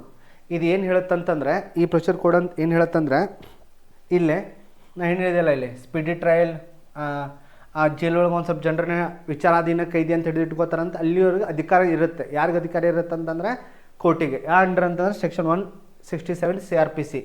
ಅದೇನು ಹೇಳುತ್ತಂತಂದರೆ the person can be custodial investigation, ವಿಚಾರಾಧೀನ ಕೈದಿ. ಆ ಪ್ರೊವಿಷನ್ ಎಲ್ಲಿದೆ ಅಂತಂತಂದರೆ custodial investigation section 167 of the CRPC. ಇದು ಗೊತ್ತಿರಲಿ ನಿಮ್ಗೆ ಪ್ರಿಸನ್ ಬಗ್ಗೆ. Okay, very important. ಈ ರಿಲೇಟೆಡ್ ನಿಮ್ಗೆ ನಾಲೆಜ್ ಇರಬೇಕು. ನಾನು ಅಂದ್ರೆ ಇಲ್ಲಿ ಅನಲೈಸ್ ಮಾಡ್ತಿದ್ದೇನೆ, ನೀವು ಓದ್ಬೇಡಿ. ಇದಂದ್ರೆ ನಿಮ್ಗೆ ಗೊತ್ತಿದೆ. Yes or no type question. GI tag Kani shawl Jammu Kashmir, Kotpad ಕೈಮಾಗ್ ಬಟ್ಟೆ ಜಾರ್ಖಂಡ್, ತಂಗಾಳಿ ಶಾಲು ಅಸ್ಸಾಂ, ಭವಾನಿ ಜಮಕಲಂ ತಮಿಳುನಾಡು ಮೇಲಿನ ಯಾವ ಜೋಡಿಗಳು ಸರಿಯಾಗಿ ಹೊಂದಾಣಿಕೆ ಆಗಿವೆ ಅಂತ ಕೊಟ್ಟಿದ್ದಾರೆ. ಇಲ್ಲಿ ನೋಡ್ರಿ, ಇದು ಕೊಟ್ಟಿಪಾಡ್ ಕೈಮಗ್ಗದ ಬಟ್ಟೆ ಜಾರ್ಖಂಡ್ ಅಲ್ಲದು. It is not a Jharkhand, ಇದು ಒಡಿಸ್ಸಾ. ನೆಕ್ಸ್ಟ್ ಇಂಪಾರ್ಟೆಂಟ್ ಏನಂತ, ತಂಗಾಳಿಯ ಶಾಲು ಇದು ಅಸ್ಸಾಂ ಅಲ್ಲ, ಇದು ಗುಜರಾತ್. ಇದು ಇವೆರಡು ಕರೆಕ್ಟ್ ಇದ್ದಾವೆ ಅಂತಂದರೆ ಯಾವ್ದು ಕರೆಕ್ಟ್ ಇದ್ದಂಗೆ ಆಯಿತು? ಎ ಮತ್ತು ಡಿ ಮಾತ್ರ. ಎ ಮತ್ತು ಡಿ ಮಾತ್ರ ಕರೆಕ್ಟ್ ಇದ್ದದ್ದು ಯಾವುದು ಅಂತಂತಂದರೆ ಎ ಮತ್ತು ಡಿ ಮಾತ್ರ. ಈ ಕೆಳಗಿನ ಹೇಳಿಕೆಗಳನ್ನು ಪರಿಗಣಿಸಿ ಅಂತ ಕ್ವಶನ್ ಇದೆ. 89ನೇ ಕ್ವಶನ್. ಹೇಳಿಕೆ 1, ಸರಕು ಮತ್ತು ಸೇವೆಗಳನ್ನು ಉತ್ಪಾದಿಸುವಾಗ ಉಂಟಾಗುವ ಇಂಗಾಲದ ಹೊರಸೂಸುವಿಕೆ ಮೇಲೆ ತೆರಿಗೆ ವಿಧಿಸಲಾಗುತ್ತದೆ. ಗುಪ್ತ ಸಾಮಾಜಿಕ ವೆಚ್ಚಗಳನ್ನು ಗೋಚರಿಸುವಂತಾಗಲು ಇಂಗಾಲ ತೆರಿಗೆಯನ್ನು ವಿಧಿಸಲಾಗಿದೆ. ಈ ಮೇಲಿನ ಹೇಳಿಕೆಗೆ ಸಂಬಂಧಿಸಿದ ಹೇಳಿಕೆಗಳು ಯಾವ ಆಯ್ಕೆ ಸರಿಯಾಗಿದೆ? ಇಲ್ಲಿ ಇಂಪಾರ್ಟೆಂಟ್ ಏನಂತಂದರೆ ಇದು ಎದು ರಿಲೇಟೆಡ್ ಕ್ವಶನ್ ಅಂತಂದರೆ it is related to the environment, ಪರಿಸರಕ್ಕೆ ಸಂಬಂಧಿಸಿದ. ಇದು ಎದರ ಮೇಲೆ ಕ್ವಶನ್ ಇದೆ ಅಂದರೆ ಕಾರ್ಬನ್ ಟ್ಯಾಕ್ಸ್ ಮೇಲೆ. ಏನಿದು ಕಾರ್ಬನ್ ಟ್ಯಾಕ್ಸ್ ಅಂತಂದರೆ ಈ ಕೆಲವೊಂದು ಕಂಟ್ರಿಗಳೆಲ್ಲ ಏನು ಮಾಡ್ತಾವೆ ಅಂತಂದರೆ ಇಂಡಸ್ಟ್ರಿಯಲೈಸ್ಡ್ ಕಂಟ್ರಿ ಸಿಕ್ಕಾಪಟ್ಟಿ ಕಾರ್ಬನನ್ನು ಹೊರಸೂಸುವಿಕೆ ಮಾಡ್ತವೆ. ಆ ಕಾರ್ಬನನ್ನು ಹೊರಸೂಸುವಿಕೆ ಮಾಡೋದು ಕಡಿಮೆ ಮಾಡೋಗೋಸ್ಕರ ಏನು ಮಾಡ್ತಾರೆ ಅಂತಂದ್ರೆ ಅದ್ರ ಮೇಲೆ ಒಂದು ಪೆನಲ್ಟಿ ಹಾಕ್ತಾರೆ. ಆ ಪೆನಲ್ಟಿಗೆ ನಾವು ಏನು ಕರಿತೀವಿ ಅಂದ್ರೆ ಕಾರ್ಬನ್ ಟ್ಯಾಕ್ಸ್. ಆ ಕಂಪ್ನಿಗಳು ಏನು ಮಾಡಬೇಕಂತಂದರೆ ಯಾವ ಕಂಪ್ನಿಗಳು ಸಿಕ್ಕಾಪಟ್ಟಿ ಹೊರಸೂಸುವಿಕೆ ಮಾಡ್ತಾವೆ, ಕಾರ್ಬನ್ ಡೈಆಕ್ಸೈಡನ್ನು ಎಮಿಟ್ ಮಾಡ್ತಾವೆ, ಅವು ಎಕ್ಸ್ಟ್ರಾ ಗೌರ್ಮೆಂಟಿಗೆ ಏನು ಮಾಡಬೇಕು, ಟ್ಯಾಕ್ಸ್ ಕಟ್ಟಬೇಕು. ಅದ್ರ ಬಗ್ಗೆ ಕ್ವಶನ್ ಇದೆ. ಓಕೆ, ಇಲ್ಲೇ first and foremost important thing ನಿಮ್ಗೆ ಏನು ಗೊತ್ತಿರಬೇಕಂತಂದರೆ ಕಾರ್ಬನ್ ಟ್ಯಾಕ್ಸ್ ಬಗ್ಗೆ ಗೊತ್ತಿರಬೇಕು. ಇಲ್ಲಿ ನೋಡಿರಿ, ಆಲ್ಮೋಸ್ಟ್ ಈ ಫಸ್ಟ್ ಕಾರ್ಬನ್ ಟ್ಯಾಕ್ಸನ್ನು ಇದು ಫಸ್ಟ್ ಟೈಮ್ ಕಾರ್ಬನ್ ಟ್ಯಾಕ್ಸನ್ನು ಕಾನ್ಸೆಪ್ಟ್ ತಂದಿರೋದು ಯಾರು ಅಂತಂತಂದರೆ ನಿಮ್ಗೆ ಗೊತ್ತಿರಲಿ. ಫಸ್ಟ್ ಟೈಮ್ ಕಾರ್ಬನ್ ಟ್ಯಾಕ್ಸನ್ನು ಕಾನ್ಸೆಪ್ಟ್ ತಂದಿದ್ದು ಯಾರು ಅಂತಂದರೆ ಡೇವಿಡ್ ಗಾರ್ಡನ್ ವಿಲ್ಸನ್. ಇವರು ಫಸ್ಟ್ ಟೈಮ್ ತಂದಿರೋದು ಯಾವಾಗ? 1973ರಲ್ಲಿ, 1973 ನೆನಪಿಡುವ. 1973ರಲ್ಲಿ ಫಸ್ಟ್ ಟೈಮ್ ಇದು ವರ್ಡ್ ತಂದಿರೋದು ಏನು, ಕಾರ್ಬನ್ ಟ್ಯಾಕ್ಸ್ ಅಂತಂಥೇಳಿ. ನೆಕ್ಸ್ಟ್ ಇಂಪಾರ್ಟೆಂಟ್ ಥಿಂಗ್ ಏನಂತಂದರೆ ಆಲ್ಮೋಸ್ಟ್ ವಾರ್ಷಿಕ ನಾವು ಎಷ್ಟು ಕಾರ್ಬನ್ ಟ್ಯಾಕ್ಸನ್ನು ಅಂದರೆ ಕಾರ್ಬನನ್ನು ಹೊರ ಹಾಕ್ತೇವೆ ಅಂತಂದರೆ 27 ಬಿಲಿಯನ್ ಟನ್ ಕಾರ್ಬನ್ ಡೈಆಕ್ಸೈಡನ್ನು ಹೊರಗಡೆ ಹಾಕ್ತೇವೆ ನಾವು. 27 ಬಿಲಿಯನ್ ಟನ್. ಇದರಿಂದ ಏನಾಗುತ್ತೆ ಅಂತಂದರೆ ಹಸಿರು ಮನೆ ಕೇಳ್ಬೋದು, ಗ್ರೀನ್ ಹೌಸ್ ಗ್ಯಾಸಸ್, ಹಸಿರು ಮನೆ ಗ್ಯಾಸ್ ಇಂಗಾಲಗಳಂತ ಕೇಳಿರ್ತೀನಿ, ಗ್ಯಾಸಸ್. ಕಾರ್ಬನ್ ಡೈಆಕ್ಸೈಡ್ ಅದರಂತೂ ಒಂದು ಮೀಥೇನ್, ಕಾರ್ಬನ್ ಲಾಸ್ಟ್ ಟೈಮ್ನ ಡಿಸ್ಕಸ್ ಮಾಡಿದ್ದೆ ನಿಮಗೆ. ಇದರಿಂದ ಹವಾಮಾನ ವೈಪರೀತ್ಯ ಆಗುತ್ತೆ, ಕ್ಲೈಮೇಟ್ ಚೇಂಜ್ ಆಗುತ್ತೆ ಅಂತೆಲ್ಲ ನಾನು ಡಿಸ್ಕಸ್ ಮಾಡಿದ್ದೆ. ನೋಡಿರಿ, ಈಗ ನಾನು ಥರ್ಡ್ ಪಾರ್ಟ್ ಹೇಳ್ತಿದ್ದೇನೆ. ಇದಕ್ಕಿಂತ ಹಿಂದಿನ 2 ಪಾರ್ಟ್ ಇದೆ, ಒಂದು ಓದಲಿ ಅಥವಾ ನೋಡಿರಿ, ಅದನ್ನು ಚೆನ್ನಾಗಿ ಅನಲೈಸ್ ಮಾಡಿದ್ದೇನೆ. ಓಕೆ, ಆಮೇಲೆ ಥರ್ಡ್ ಪಾರ್ಟ್ ಇನ್ನು ವಾಪಸ್ ನೋಡಿರಿ ನೀವು. 27 ಬಿಲಿಯನ್ ಟನ್ CO2ನ ನಾವು ಏನು ಮಾಡ್ತೇವೆ, ಎಮಿಟ್ ಮಾಡ್ತೇವೆ. ಇದನ್ನು ಕಡಿಮೆ ಮಾಡೋಕ್ಕೋಸ್ಕರ ಏನು ಮಾಡ್ತಾರೆ ಅಂತಂದರೆ ಕಾರ್ಬನ್ ಟ್ಯಾಕ್ಸನ್ನು ಹಾಕ್ತಾರೆ. ಇದು ಯಾವಾಗ ಅಂತಂದರೆ ಯಾವಾಗ ಡಿಸ್ಕಷನ್ ಆಗಿತ್ತಂದರೆ 2015 ಪ್ಯಾರಿಸ್ ಕ್ಲೈಮೇಟ್ ಸಮಿಟ್ ಶೃಂಗಸಭೆಗಿತ್ತು 2015ರಲ್ಲಿ. ಅಲ್ಲಿ ಇದು ಏನಾಗಿತ್ತು ಅಂದರೆ ಡಿಸ್ಕಸ್ ಆಗಿತ್ತು 2015 ಪ್ಯಾರಿಸ್ ಕ್ಲೈಮೇಟ್ ಸಮಿಟ್ ಬಗ್ಗೆ. ಈಗ ಆಪ್ಷನ್ ಓದೋಣ. ಸರಕು ಮತ್ತು ಉತ್ಪಾದನೆ ಉಂಟಾಗ ಇದು ಕರೆಕ್ಟ್ ಇದೆ. ಗುಪ್ತ ಸಮಾಜ ಗೋಚರಿಸುವಂತೆ ಇಂಗಾಲ ತೆರಿಗೆ ವಿಧಿಸಲಾಗುತ್ತದೆ. ಅದು ಹೇಳಿದಿಲ್ಲ, ಕಾರ್ಬನ್ ಟ್ಯಾಕ್ಸ್ ವಿಧಿಸ್ತಾರೆ, ಎರಡೂ ಕರೆಕ್ಟ್ ಇದೆ. ಅಂದರೆ ಇದರ ಆಪ್ಷನ್ ಏನಿದೆ ಅಂದರೆ ಹೇಳಿಕೆ 1 ಮತ್ತು ಹೇಳಿಕೆ 2 ಸರಿಯಾಗಿದೆ. ಹೇಳಿಕೆ 1ಅನ್ನು ವಿವರಿಸುತ್ತದೆ. Option 3 is correct answer. Option 3 is correct answer. ಇದು ಕರೆಕ್ಟ್, ನೆನ್ಪಿಟ್ಕೋರಿ. 2015 ಪ್ಯಾರಿಸ್ ಸಮಿಟ್ ಅಲ್ಲಿ ನಾವು ಇನ್ನೊಂದು ಏನು ಮಾಡಿದ್ದೀವಿ ಅಂದರೆ ಇಂಟರ್ನ್ಯಾಷನಲ್ ಸೋಲಾರ್ ಅಲೈನ್ಸ್, ಅದ್ರ ಬಗ್ಗೆನೂ ಓದ್ಕೋರಿ. International solar alliance ISA next time question ಬರ್ಬೋದು. ಅದನ್ನು 2015ರಲ್ಲೇ ಡಿಸ್ಕಸ್ ಮಾಡಿದ್ದೀವಿ ನಾವು. ಇದನ್ನು ಪ್ರತಿಪಾದಿಸಿದ್ದು ಯಾರು ಅಂತಂದರೆ ಇಂಡಿಯಾ. ಇತ್ತೀಚೆಗೆ ಇದ್ರ ಜೊತೆ ಕೈ ಯಾರು ಜೋಡಿಸಿದ್ರು ಅಂತಂದರೆ ಫ್ರಾನ್ಸ್. ಗೊತ್ತಿರಲಿ ನಿಮಗೆ. 2015 ಅಂದರೆ ಜಾಗತಿಕ ಮಟ್ಟದಲ್ಲಿ 1.5 ಡಿಗ್ರಿ ಸೆಂಟಿಗ್ರೇಡ್ಕಿಂತ ತಾಪಮಾನ ಇನ್ಕ್ರೀಸ್ ಮಾಡಿಸ್ಕೊಡ್ಬಾರ್ದು ನಾವು. ಅಂತಂದರೆ 1.5 ಡಿಗ್ರಿ ಸೆಂಟಿಗ್ರೇಡ್ಕಿನ ವಾತಾವರಣ ಅಥವಾ ಅಟ್ಮಾಸ್ಫಿಯರಿಕ್ ಟೆಂಪ್ರೇಚರ್ ಏನಿದೆ ಅಲ್ಲ ಅದು ಜಾಸ್ತಿ ಆಗಬಾರ್ದು. ಆ ರೀತಿ ನಾವು ನೋಡ್ಕೊಳ್ಬೇಕು ಅನ್ನೋದು ಪ್ರತಿಜ್ಞೆ ಯಾವಾಗ ಮಾಡಿದ್ದೆ ಅಂತಂದರೆ 2015 ಪ್ಯಾರಿಸ್ ಕ್ಲೈಮೇಟ್ ಸಮಿಟ್. ಓಕೆ, ಇಷ್ಟು ಗೊತ್ತಿರಲಿ ನಿಮ್ಗೆ. ಅಗೇನ್ ಸ್ಪೋರ್ಟ್ಸ್ ಬಗ್ಗೆ ಕ್ವಶನ್ ಬಂದಿದೆ. ನೀವು ಲಾಸ್ಟ್ ಕ್ಲಾಸಲ್ಲಿ ಡಿಸ್ಕಸ್ ಮಾಡಿದ್ದೇನೆ, ಬ್ಯಾಡ್ಮಿಂಟನ್ ಇವನ್ನೆಲ್ಲ ಓದ್ಕೋರಿ ಅಂತೇಳಿ. 2024 ವಿಂಬಲ್ಡನ್ ಪುರುಷರ ಟೆನ್ನಿಸ್ ಸಿಂಗಲ್ಸ್ ಪ್ರಶಸ್ತಿ ಗೆದ್ದ ಕಾರ್ಲೋಸ್ ಅಲ್ಕರಾಜ್ ಅವರು ಯಾರ ವಿರುದ್ಧ ಪಂದ್ಯ ಆಡಿದರು ಮತ್ತು ಯಾವ ದೇಶದವರು ಅಂತಂಥೇಳಿ. ಇಲ್ಲಿ ಇಂಪಾರ್ಟೆಂಟ್ ಏನಂತಂದರೆ ನೋವಾಕ್ ಡುಜ್ಕೋವಿಕ್. ನೋವಾಕ್ ಡುಜ್ಕೋವಿಕ್ ಯಾವ ದೇಶದವರು ಅಂತಂತಂದರೆ ಸರ್ಬಿಯಾ. ಗೊತ್ತಿರ್ಬೇಕು ನಿಮ್ಗೆ. ನೋವಾಕ್ ಡುಜ್ಕೋವಿಕ್ ಯಾವ ದೇಶ? ಸರ್ಬಿಯಾ. ಗ್ರ್ಯಾಂಡ್ ಸ್ಲಾಮ್ದು 4 ಇವೆಂಟ್ ಆಗ್ತವೆ, ನೆನ್ಪಿಟ್ಕೋರಿ. 4 ಆಗ್ತವೆ, 4. ಫಸ್ಟ್ ಇವೆಂಟ್ ಏನಾಗುತ್ತೆ ಅಂದರೆ ಆಸ್ಟ್ರೇಲಿಯನ್ ಓಪನ್, ಫ್ರೆಂಚ್ ಓಪನ್ ಆಗುತ್ತೆ, ವಿಂಬಲ್ಡನ್ ಆಗುತ್ತೆ.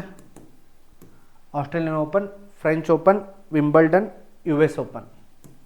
ಮತ್ತೆ 4 ಆಗ್ತವೆ. 1 2 3 4 ವಿಂಬಲ್ಡನ್. ಇದು ಕ್ವಶನ್ ಇದ್ರ ಮೇಲೆ ಇದೆ ಅಂತಂದರೆ this question is on Wimbledon ಎಲ್ಲ ಅಂತಂದರೆ ಇಂಗ್ಲೆಂಡ್ ಒಳಗಡೆ.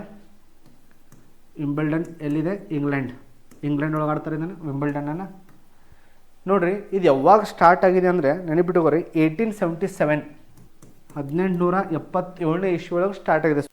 ಇಷ್ಟು ಗೊತ್ತಿರ್ಬೇಕು ನಿಮ್ಗೆ. Okay, next 91st question. Bharat ಸರ್ಕಾರದ ಹಸಿರು ಶಾಲಾ ಕಾರ್ಯಕ್ರಮ ನಿಯಮಾವಳಿಗಳಿಗೆ ಸಂಬಂಧಿಸಿದ ಕೆಳಗಿನ ಕ್ಷೇತ್ರಗಳನ್ನು ಗ್ರೀನ್ ಲೋನ್ DE ಇದು ರಾಂಗ್. ಇದು ಅಂದರೆ ಆನ್ಸರ್ ಏನಾಯ್ತಂದರೆ A ಹಸಿರು ಸಾಲ ಅಂತಂತಂದರೆ ನೀನು ಏನೇ ಒಂದು ಸಾಲ ಎದಕ್ಕೆ ಪಡ್ಕೋಬೇಕಂತಂದರೆ to improve the green energy, ಹಸಿರು ಶಕ್ತಿನ ನೀನು ಏನು ಮಾಡಬೇಕು, ತಯಾರಿಕೆ ಮಾಡಬೇಕು, ಅದ್ರ ಸಂಬಂಧ ಸಾಲ. ಅಲ್ಲಿ ಹೆಂಗೆ ಕಾರ್ಬನ್ ಟ್ಯಾಕ್ಸ್ ಇದೆಯಲ್ಲ, ಇದು ಇದೇ ರೀತಿ ಏನಂತಂದರೆ ಇಲ್ಲೇ ಸಾಲ ರೀ, ಲೋನ್ ರೀ, ಗ್ರೀನ್ ಲೋನ್. ಫಾರೆಸ್ಟೈಸೇಷನ್ ಇಲ್ಲಿ ಇಂಪಾರ್ಟೆಂಟ್, ಇದ್ರ ಬಗ್ಗೆ ನೆನಪೇನು ಇಟ್ಕೋಬೇಕಂತಂದರೆ, ಈಗ ಫಾರ್ ಎಕ್ಸಾಂಪಲ್ ಟ್ರೀ ಪ್ಲಾಂಟಿಂಗ್, ಮನೆಗೊಂದು ಮರ ಅಂತೆಲ್ಲ ಹೇಳ್ತಾರೆ ನೋಡ್ರಿ, ಮನೆಗೊಂದು ಮರ ಇರಬೇಕಂತ ಹೇಳ್ತಾರೆ. ಟ್ರೀ ಪ್ಲಾಂಟ್ ಮಾಡೋದು, ಪರಿಸರ ಉಳಿಸ್ಬೇಕಂದ್ರೆ ಗಿಡ ಮರಗಳನ್ನು ಬೆಳೆಸ್ಬೇಕು ನಾವು. ಹೌದು, ಅದರದ್ದೇ ಉದ್ದೇಶ ಇದು. ನಿಮ್ಗೆ ಲೋನ್ ಎದಕ್ಕೆ ಕೊಡ್ತಾರೆ ಅಂತಂದರೆ ಗಿಡಗಳನ್ನು ಬೆಳೆಸಲಿಕ್ಕೆ ನಿಮ್ಗೆ ಲೋನ್ ಕೊಡ್ತಾರೆ. ಅದಕ್ಕೆ ನಾವು ಏನು ಕರಿತೀವಿ, ಫಾರೆಸ್ಟೈಸೇಷನ್ ಅಂತ ಕರಿತೀವಿ, ಅರಣ್ಯಕರಣ. ಡಿಫಾರೆಸ್ಟೇಷನ್ ಅಪೋಸಿಟ್ ಏನು, ಫಾರೆಸ್ಟೈಸೇಷನ್. ಹೌದು, ಅದಕ್ಕೆ ಏನು ಕೊಡ್ತಾರೆ ಅಂದ್ರೆ ಗ್ರೀನ್ ಇದನ್ನು ಕೊಡ್ತಾರೆ. ಇಲ್ಲಿ ಇಂಪಾರ್ಟೆಂಟ್ ಏನಂತಂದರೆ ಲೈಫ್ ಇನಿಷಿಯೇಟಿವ್, ಈ ಪ್ರೋಗ್ರಾಮ್ ಮುಖಾಂತರ ಇದಾಗಿದ್ದು ಕಾನ್ಸೆಪ್ಟ್. ಲೈಫ್ ಇನಿಷಿಯೇಟಿವ್ ಅಂತೇಳಿ ಒಂದು ಪ್ರೋಗ್ರಾಮ್, ಒಂದು ಯೋಜನೆ ಅದು. ಇದು ಎಲ್ಲಿ ಡಿಸ್ಕಸ್ ಆಗಿತ್ತಂತಂದರೆ ಗ್ಲಾಸ್ಕೋ COP26. ನಿಮ್ಗೆ ಗೊತ್ತಿರಬೇಕು, COP26, COP27, COP28 ನಡೆದಿದೆ. ಕಾನ್ಫರೆನ್ಸ್ ಆನ್ ಪಾರ್ಟೀಸ್ ಅಂತ ಕರಿತೇವೆ. ಅದೊಂದು ಸಮಿಟ್ ರೀ, ಅದೊಂದು ಸಭೆ ಅದು. ಅಲ್ಲಿ ಡಿಸ್ಕಸ್ ಆಗಿರ್ತದೆ. ಇದು ಎಲ್ಲಿ ನಡೆದಿತ್ತು ಅಂತಂದ್ರೆ ಗ್ಲಾಸ್ಕೋ ಒಳಗಡೆ. ಈ ಸಮಿಟ್ ಎಲ್ಲಿ ನಡೆದಿತ್ತು ಅಂತಂದರೆ ಗ್ಲಾಸ್ಕೋ ಒಳಗಡೆ. ಗ್ಲಾಸ್ಕೋ ನಿಮ್ಗೆ ಗೊತ್ತಿರಬೇಕು. ಗ್ಲಾಸ್ಕೋ ಎಲ್ಲಿದೆ ಅಂತಂದರೆ ಸ್ಕಾಟ್ಲ್ಯಾಂಡ್. ಆಗಲೇ ಹೇಳಿದಲ್ಲ ನಿಮ್ಗೆ 1.5 ಡಿಗ್ರಿ ಸೆಂಟಿಗ್ರೇಡ್, ಇಲ್ಲೂ ಅದೇ ಡಿಸ್ಕಷನ್ ಆಯಿತು. ಜಾಗತಿಕ ಮಟ್ಟದ ತಾಪಮಾನ 1.5 ಡಿಗ್ರಿ ಸೆಂಟಿಗ್ರೇಡ್ಕಿಂತ ಮೇಲೆ ಹೋಗಬಾರ್ದು ಅನ್ನೋದು, ಇಲ್ಲೂ ಅದೇ ಡಿಸ್ಕಷನ್ ಆಗಿತ್ತು. ಅಲ್ಲಿ ಇದೊಂದು ಇನಿಷಿಯೇಟಿವ್ ತೊಗೊಂಬಂದ್ರು. ಅಲ್ಲಿಂದ ಏನಾಯ್ತು ಅಂತಂದರೆ ಟ್ರೀ ಪ್ಲಾಂಟಿಂಗ್. ಅದಕ್ಕೆ ನೋಡಿರಿ, ನಾವು ಕಾರ್ಬನ್ ಸಿಕ್ವಿಷನ್ ಅಂತ ಕರಿತೇವೆ. ನೀವು ಎಷ್ಟು ಮರ ಗಿಡಗಳನ್ನು ಬೆಳೆಸ್ತೀರಲ್ಲ ಅಷ್ಟು ಕಾರ್ಬನ್ ಏನಾಗುತ್ತೆ, ಸಿಂಕ್ ಆಗುತ್ತೆ, ಕಾರ್ಬನ್ ಹೀರ್ಕೊಳ್ತಾವೆ ಮರಗಳು, ಗಿಡಗಳು. ಅದ್ರಗೋಸ್ಕರ ನಾವು ಏನು ಮಾಡ್ತೇವೆ ಅಂತಂದರೆ ಈ ಎಕೋಸಿಸ್ಟಮ್, ಪರಿಸರನ ಸಸ್ಟೈನ್ ಮಾಡೋಗೋಸ್ಕರ ಟ್ರೀ ಪ್ಲಾಂಟ್ ಮಾಡ್ಬೇಕಂತ ಇದು ಡಿಸ್ಕಸ್ ಆಗಿತ್ತು. ಈಗ ರೀಸೆಂಟಾಗಿ ಗೊತ್ತಿರಬೇಕು, ರೀಸೆಂಟಾಗಿ ಎಲ್ಲಿ ನಡೀತಂದರೆ COP29 ಎಲ್ಲಿ ನಡೀತಂದ್ರೆ ಅಜರ್ಬೈಜಾನ್. ನೆನಪಿಟ್ಕೋರಿ, ಎಲ್ಲಿ ನಡೀತಂತಂದರೆ ಅಜರ್ಬೈಜಾನ್ COP29. ಅಲ್ಲೊಂದು ಪ್ಲೇಸ್ ಇದೆ, ಆ ಅಜರ್ಬೈಜಾನ್ ಒಳಗಡೆ. ಆ ಪ್ಲೇಸಿಗೆ ನಾವು ಏನು ಕರಿತೀವಿ ಅಂದರೆ we call it is a Baku. ರೀಸೆಂಟಾಗಿ ನಡೆದಿರೋದು ಬಾಕು, ಅಜರ್ಬೈಜಾನ್.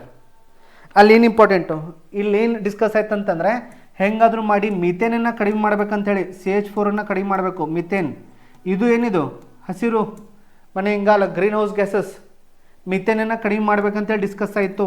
CH4 ಕೇಳ್ತಾನೆ ಅವನು. ಮಿಥೇನನ್ನು ಕಡಿಮೆ ಮಾಡಲು ಯೋಜನೆಗೊಂಡ ಇದ್ಯಾವುದು, ಸಭೆ ಯಾವುದು ಅಂತೇಳಿ COP29 ಎಲ್ಲಿ ನಡೆದಿದ್ದು, ಬಾಕು, ಅಜರ್ಬೈಜಾನ್. ನೆನಪಿರಲಿ ನಿಮಗೆ. ನೆಕ್ಸ್ಟ್ ಈಗ ಏನಾದರೂ COP30 ನಡಿಬೇಕಂದ್ರೆ ಯಾವಾಗ ನಡೆಯುತ್ತೆ, ಈಗ ನಡಿಬೇಕದು ಈ ವರ್ಷ 2025 COP30.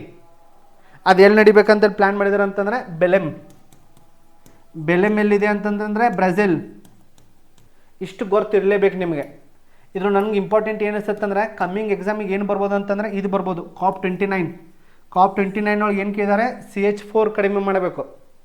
Okay, very important. ನಾನು ಹೇಳಿದೆ ನಿಮ್ಗೆ ಎನಲೈಸ್ ಅಂತ ಹೇಳ್ತಿದ್ದೇನೆ. ಮುಂಬರೋ ಪ್ರಶ್ನೆಗೆ ಅಥವಾ ಮುಂಬರೋ ಪರೀಕ್ಷೆಗೆ ವೆರಿ ಇಂಪಾರ್ಟೆಂಟ್ ಇವು. ಓಕೆ, ನೆಕ್ಸ್ಟ್ 92ನೇದು ಅಗೇನ್ ಪ್ಲಾಸ್ಟಿಕ್. ಇದು ಕರೆಂಟ್ ಅಫೇರ್ಸ್ನಾಗೆ ಇತ್ತು. ಇಲ್ಲೇನಿದೆ, ಈ ಕೆಳಗಿನ ಹೇಳಿಕೆ ಯಾವುದು ಸರಿ ಅಂತ ಕೊಟ್ಟಿದ್ದಾನೆ.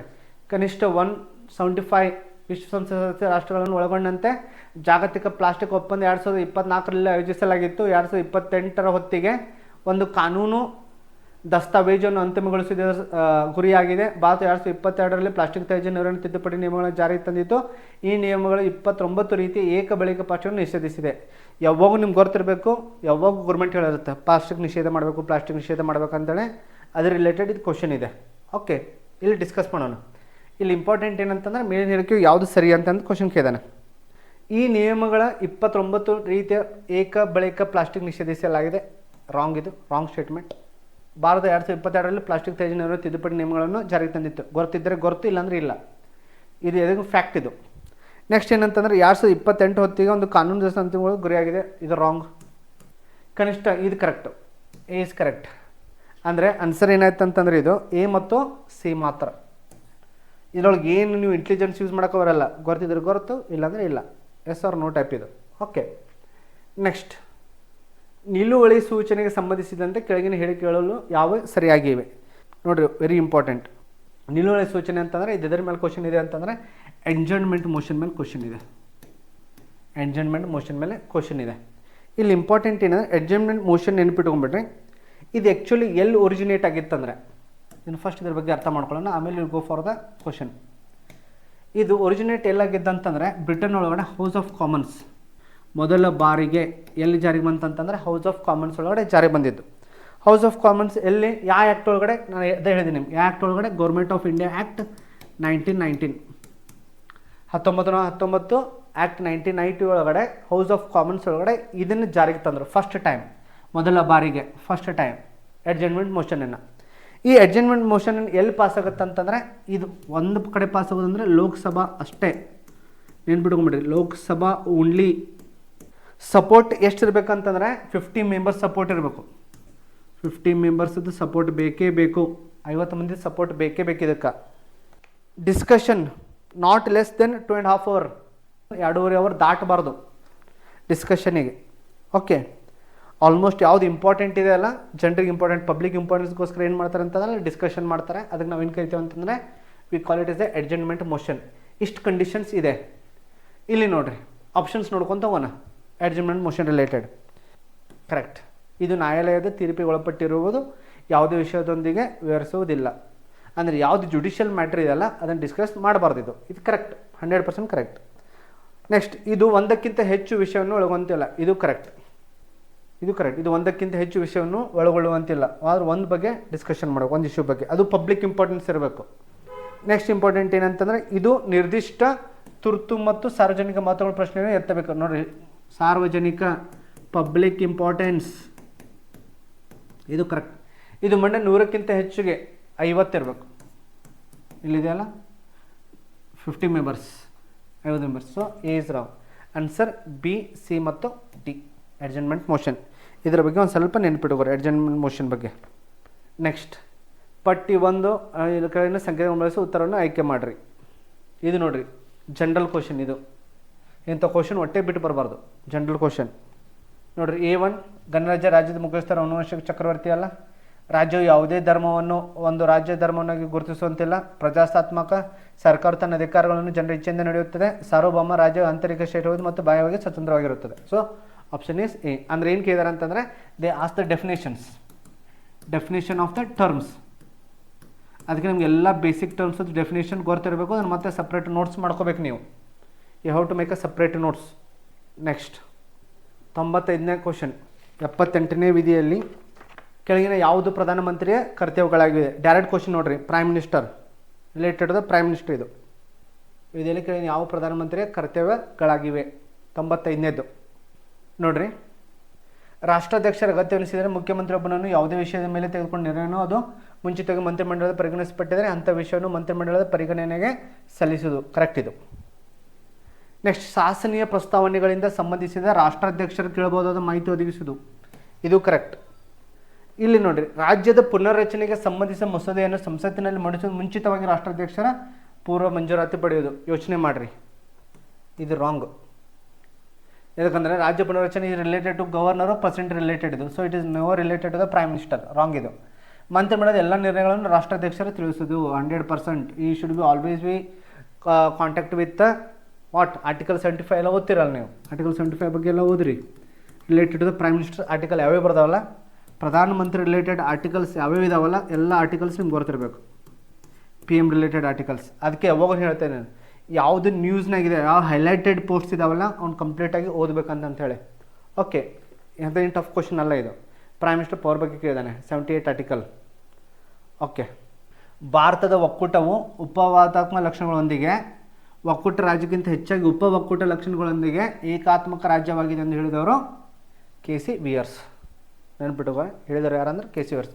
ಅಂದರೆ ಇದು ಎದ್ರ ಮೇಲೆ ಇದೆ ಅಂತಂದರೆ ಸ್ಟೇಟ್ಮೆಂಟ್ಸ್, ಕಾನ್ಸ್ಟಿಟ್ಯೂಷನಲ್ ರಿಲೇಟೆಡ್ ಯಾರು ಸ್ಟೇಟ್ಮೆಂಟ್ ಕೊಟ್ಟಿದ್ದಾರಲ್ಲ, ಕೋರ್ಟ್ಸ್ ಯಾರು ಕೊಟ್ಟಿದ್ದಾರಲ್ಲ ಅದ್ರ ಮೇಲೆ ಇದು ಕ್ವಶನ್ ಇದೆ, ನಿಮ್ಗೆ ಗೊತ್ತಿರಬೇಕು. ಇದು ನೋಡಿರಿ, ಡೈರೆಕ್ಟ್ ಕ್ವಶನ್ ಇದು. ಮಂತ್ರಿಮಂಡಲದ ಮಂತ್ರಿಗಳನ್ನು ಒಟ್ಟು ಸಂಖ್ಯೆ ಜನತಾ ಸದನದ ಸದಸ್ಯರ ಒಟ್ಟು ಸಂಖ್ಯೆ ಪ್ರತಿ 15 ಮೀರಿರುವುದಿಲ್ಲ. ನಿಮ್ಗೆ ಗೊತ್ತಿರಬೇಕು. Very easy. It is A 91st amendment. ಈಗ 42nd ಏನು, 44th ಏನು, 92 ಏನು ಓದಬೇಕು. ಇವನ್ನೆಲ್ಲ ಓದಬೇಕು ನೀವು. 2, 3, 4 ಏನಿದೆಲ್ಲ ಯು ಹ್ಯಾವ್ ಟು ಸ್ಟಡಿ. ಅದಕ್ಕೆ ನಿಮ್ಗೆ ಲಾಸ್ಟ್ ಕ್ಲಾಸ್ನಾಗ ಏನು ಹೇಳಿದೆ, ಲಾಸ್ಟ್ ಕ್ಲಾಸ್ನಾಗ ಏನು ಹೇಳಿದ್ದೇನೆ ಅಂತಂತಂದರೆ ಇಂಪಾರ್ಟೆಂಟ್ ಅಮೆಂಡ್ಮೆಂಟ್ ಸಪ್ರೇಟಾಗಿ ನೋಟ್ಸ್ ಮಾಡಿರಿ ಅಂತ ಹೇಳಿದ್ದೇನೆ. ಇಂಪಾರ್ಟೆಂಟ್ ಅಮೆಂಡ್ಮೆಂಟ್ ಸಪ್ರೇಟ್ ನೋಟ್ಸ್ ನಾನು PDF ಕಳಿಸ್ತೇನೆ, ಯಾವ್ಯಾವ ಸಪ್ರೇಟ್ ನೋಟ್ಸ್ ಮಾಡ್ಬೇಕಂತ ಹೇಳಿ ನಿಮಗೆ. Okay, coming to the next questions. ಕೆಳಗಿನ ಯಾವ ಸಂದರ್ಭದಲ್ಲಿ ಸಂಸತ್ ಸದಸ್ಯನೊಬ್ಬನಿಗೆ ಪಕ್ಷಾಂತರ ನಿಷೇಧ ಕಾನೂನು ಅನ್ವಯಿಸುವುದಿಲ್ಲ? ಇದು ಎದ್ರ ಬಗ್ಗೆ ಇದೆ? ಅಗೇನ್ 98ನೇ ಕ್ವಶನ್. ಇದು ಎದ್ರ ಬಗ್ಗೆ ಇದೆ? ಪಾಲಿಟಿ, ಆ್ಯಂಟಿ ಡಿಫೆಕ್ಷನ್ ಲಾ, ಪಕ್ಷೇತರ ನಿಷೇಧ ಕಾಯ್ದೆ, ಆ್ಯಂಟಿ ಡಿಫೆಕ್ಷನ್ ಲಾ. ನೋಡಿರಿ very important anti defection law ನೆನ್ಪಿಟ್ಕೊಂಬಿಡ್ರಿ. ಆ್ಯಂಟಿ ಡಿಫೆಕ್ಷನ್ ಲಾ ಅಂದ್ರೆ ನಿಮ್ಗೆ ಏನು ನೆನಪಿರ್ಬೇಕಂತಂದರೆ 10th ಶೆಡ್ಯೂಲ್ನಾಗ ಬರುತ್ತೆ. Anti defection law will come under 10th schedule. 91st amendment act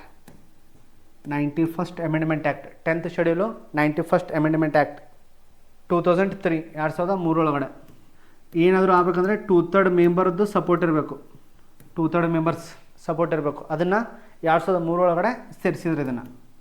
okay, ಇಲ್ಲಿ ನೋಡಿರಿ, ಇಲ್ಲಿ ಕ್ವಶನ್ ಏನು ಕೇಳಿದಾರೆ ಅಂತಂತಂದರೆ, ಸದನ ಒಂದರ ನಾಮನಿರ್ದೇಶನ ಸದಸ್ಯನೊಬ್ಬನ 6 ತಿಂಗಳ ನಂತರ ರಾಜಕೀಯ ಪಕ್ಷವೊಂದನ್ನು ಸೇರಿದರೆ ರಾಂಗ್. ಅವನು ಮತ್ತು ಅವಳು ರಾಜಕೀಯ ಪಕ್ಷವೊಂದರ ನಿರ್ದೇಶನಕ್ಕೆ ವಿರುದ್ಧವಾಗಿ ಸದನದಲ್ಲಿ ಮಾತನಾಡಿದ ದೂರ ಉಳಿದರೆ ರಾಂಗ್. ಅಲ್ಲಿನಲ್ಲಿ ಕೆಳಗಿನ ಯಾವ ಸಂದರ್ಭದಲ್ಲಿ ಸಂಸತ್ ಸದಸ್ಯನೊಬ್ಬನಿಗೆ ಪಕ್ಷಾಂತರ ನಿಷೇಧಕ್ಕಾಗಿ ಅನ್ವಯಿಸುವುದಿಲ್ಲ ಅಂತ ಕೇಳಿದ್ದಾರೆ. ರಾಂಗ್. ಸ್ವತಂತ್ರ ಸದಸ್ಯನೊಬ್ಬನ ಚುನಾವಣೆಯ ನಂತರ ರಾಜಕೀಯ ಪಕ್ಷವೊಂದರ ಸೇರಿದ ರಾಂಗ್. ಅವನು ಅವಳ ಪಕ್ಷ ಇತರ ಪಕ್ಷ ವಿಲೀನಗೊಂಡ ಪರಿಣಾಮವಾಗಿ ಅವನು ಅವಳು ಪಕ್ಷದಿಂದ ಹೊರಗಡೆ ಹೋದರೆ ಕರೆಕ್ಟ್. It is correct. ಇದಕ್ಕಂತಂದ್ರೆ ಯಾವುದು ಅನ್ವಯಿಸುವುದಿಲ್ಲ ಅಂತ ಕೇಳಿದೆ. ಇವಕ್ಕೆ ಎಲ್ಲದಕ್ಕೂ ಅನ್ವಯಿಸುತ್ತೆ, ಇದಕ್ಕೊಂದು ಅನ್ವಯಿಸುವುದಿಲ್ಲ. ಅವಳು ಅವನ ಪಕ್ಷ ಇತರ ಪಕ್ಷದಿಂದ ವಿಲೀನಗೊಂಡ ಪರಿಣಾಮವಾಗಿ ಅವನು ಅವಳ ಪಕ್ಷದಿಂದ ಹೊರಗಡೆ ಹೋದರೆ ಇದಕ್ಕೆ ಸಂಬಂಧ ಇಲ್ಲ. It is no way related to the anti defection law. Anti defection law ಎದ್ರ ಬಗ್ಗೆ ಇದೆ ಅಂತಂತಂದರೆ, ಈಗ ಫಾರ್ ಎಕ್ಸಾಂಪಲ್ ಹಾಗೆ ಎಕ್ಸಾಂಪಲ್ ಕೊಡ್ತಿದೆ. ಇವತ್ತು ಇಂಡಿಯಾ ಒಳಗಡೆ ಗಾಳಿ ತುರಿಡರಿದನ ಆ್ಯಂಟಿ ಡಿಫೆಕ್ಷನ್ ಲಾ. ಇದ್ರ ಕತೆ ನಾವು ಇಲ್ಲೇ ಇಲ್ಲ. ಈಗ ನಿತೀಶ್ ಕುಮಾರ್ ನೋಡಿರ್ಬೋದು ನೀವು, ಬಿಹಾರ್, ಅವ್ನು ಪಲ್ಟು ರಾಮನ್ ಕೇಳ್ತಾರೆ, ಪಕ್ಷದಿಂದ ಪಕ್ಷಕ್ಕೆ ಹಾರ್ತಾರೆ, ಎಲ್ಲ ಅಧಿಕಾರ ಬರುತ್ತೆ ಆ ಪಕ್ಷಕ್ಕೆ ಹಾರ್ತಾರೆ ಅವರು. ಅಂದರೆ ಪಾರ್ಟಿ ಎಥಿಕ್ಸನ್ನ ಬಿಟ್ಟು, ಪೊಲಿಟಿಕಲ್ ಎಥಿಕ್ಸನ್ನ ಬಿಟ್ಟು ಏನು ಮಾಡ್ತಾರಲ್ಲ, ಅದೊಂದು ಡಿಸಿಪ್ಲಿನ್ ತರಬೇಕಂತೇಳಿ ಪಾರ್ಟಿ ಒಳಗಡೆ.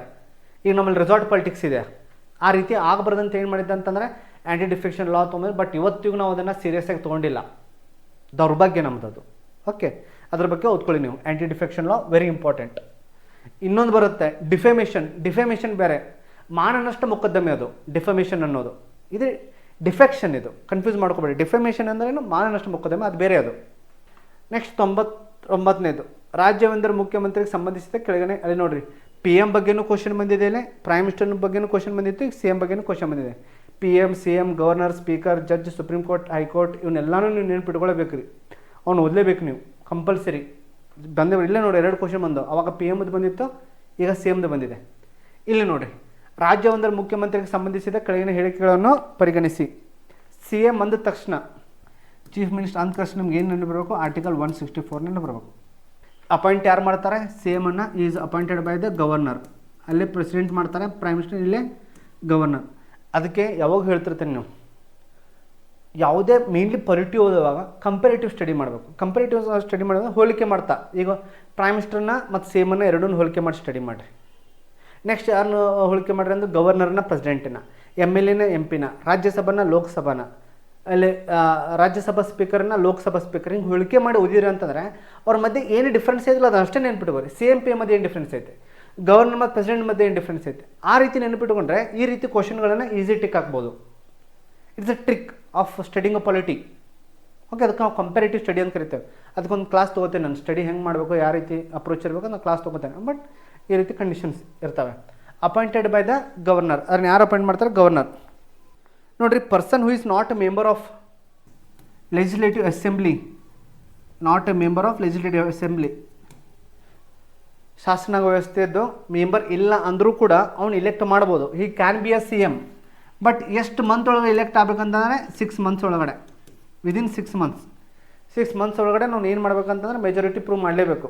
6 ತಿಂಗಳೊಳಗಡೆ. ನಿಮ್ಗೆ ಗೊತ್ತಿರಿ 6 ಮಂತ್ಸ್. ನೋಡಿರಿ, ಟರ್ಮ್ ಇರಲ್ಲ, CMಗೆ ಟರ್ಮ್ ಇರಲ್ಲ. He enjoy the power with a governor.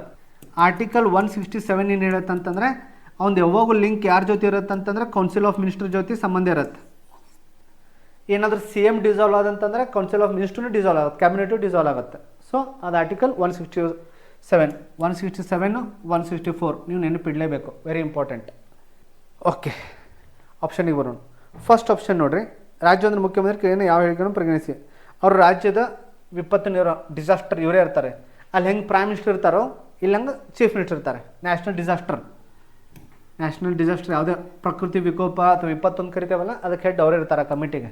ಅವರು ವಿಧಿಬದ್ಧ ಕಾರ್ಯನಿರ್ವಾಹಕ ಅಲ್ಲ. ಆ ರೀತಿ ಅವ್ರಿಗೆ ಕಾರ್ಯರೂಪ ಇರಲ್ಲ ಅವ್ರದ್ದು. ಹಿ ವಿಲ್ ಬಿ ಹ್ಯಾವಿಂಗ್ ಹೆಡ್ ರೀ, ಒಂದು ಆಲ್ಮೋಸ್ಟ್ ಅವ್ರು ಎಕ್ಸಿಕ್ಯೂಟಿವ್ ಹೆಡ್ ಇರ್ತಾರೆ. ಓಕೆ, ನೆಕ್ಸ್ಟ್ ಇಂಪಾರ್ಟೆಂಟ್ ಅಂದರೆ ಅವರು ರಾಜ್ಯ ಯೋಜನಾ ಮಂಡಳಿಯ ಪದನಿಮಿತ್ತ ಅಧ್ಯಕ್ಷರು ಕರೆಕ್ಟ್ ಆರ್ ರಾಂಗ್? ಪದನಿಮಿತ್ತ ಅಧ್ಯಕ್ಷರು ನೋಡಿಲ್ಲಿ ಇದು ಕರೆಕ್ಟು. ಕೆಳಗಿನ ಯಾವುದು ತಪ್ಪು ಅಂತ ಕೇಳಿದ್ದಾರೆ, ಅದನ್ನು ನೆನ್ಪಿಟ್ಕೋರಿ. ಯಾವುದು ತಪ್ಪು ಅಂತ ಕೇಳಿದ್ದಾರೆ, ಅವರು ವಿಧಾನ ಪರಿಷತ್ ಸದಸ್ಯರಾಗಿರಬೇಕು, ತಪ್ಪು. ಅಂದರೆ ಇದರ ಆನ್ಸರ್ ಏನಾತಂತಂದರೆ ಬಿ ಮತ್ತು ಡಿ ಮಾತ್ರ.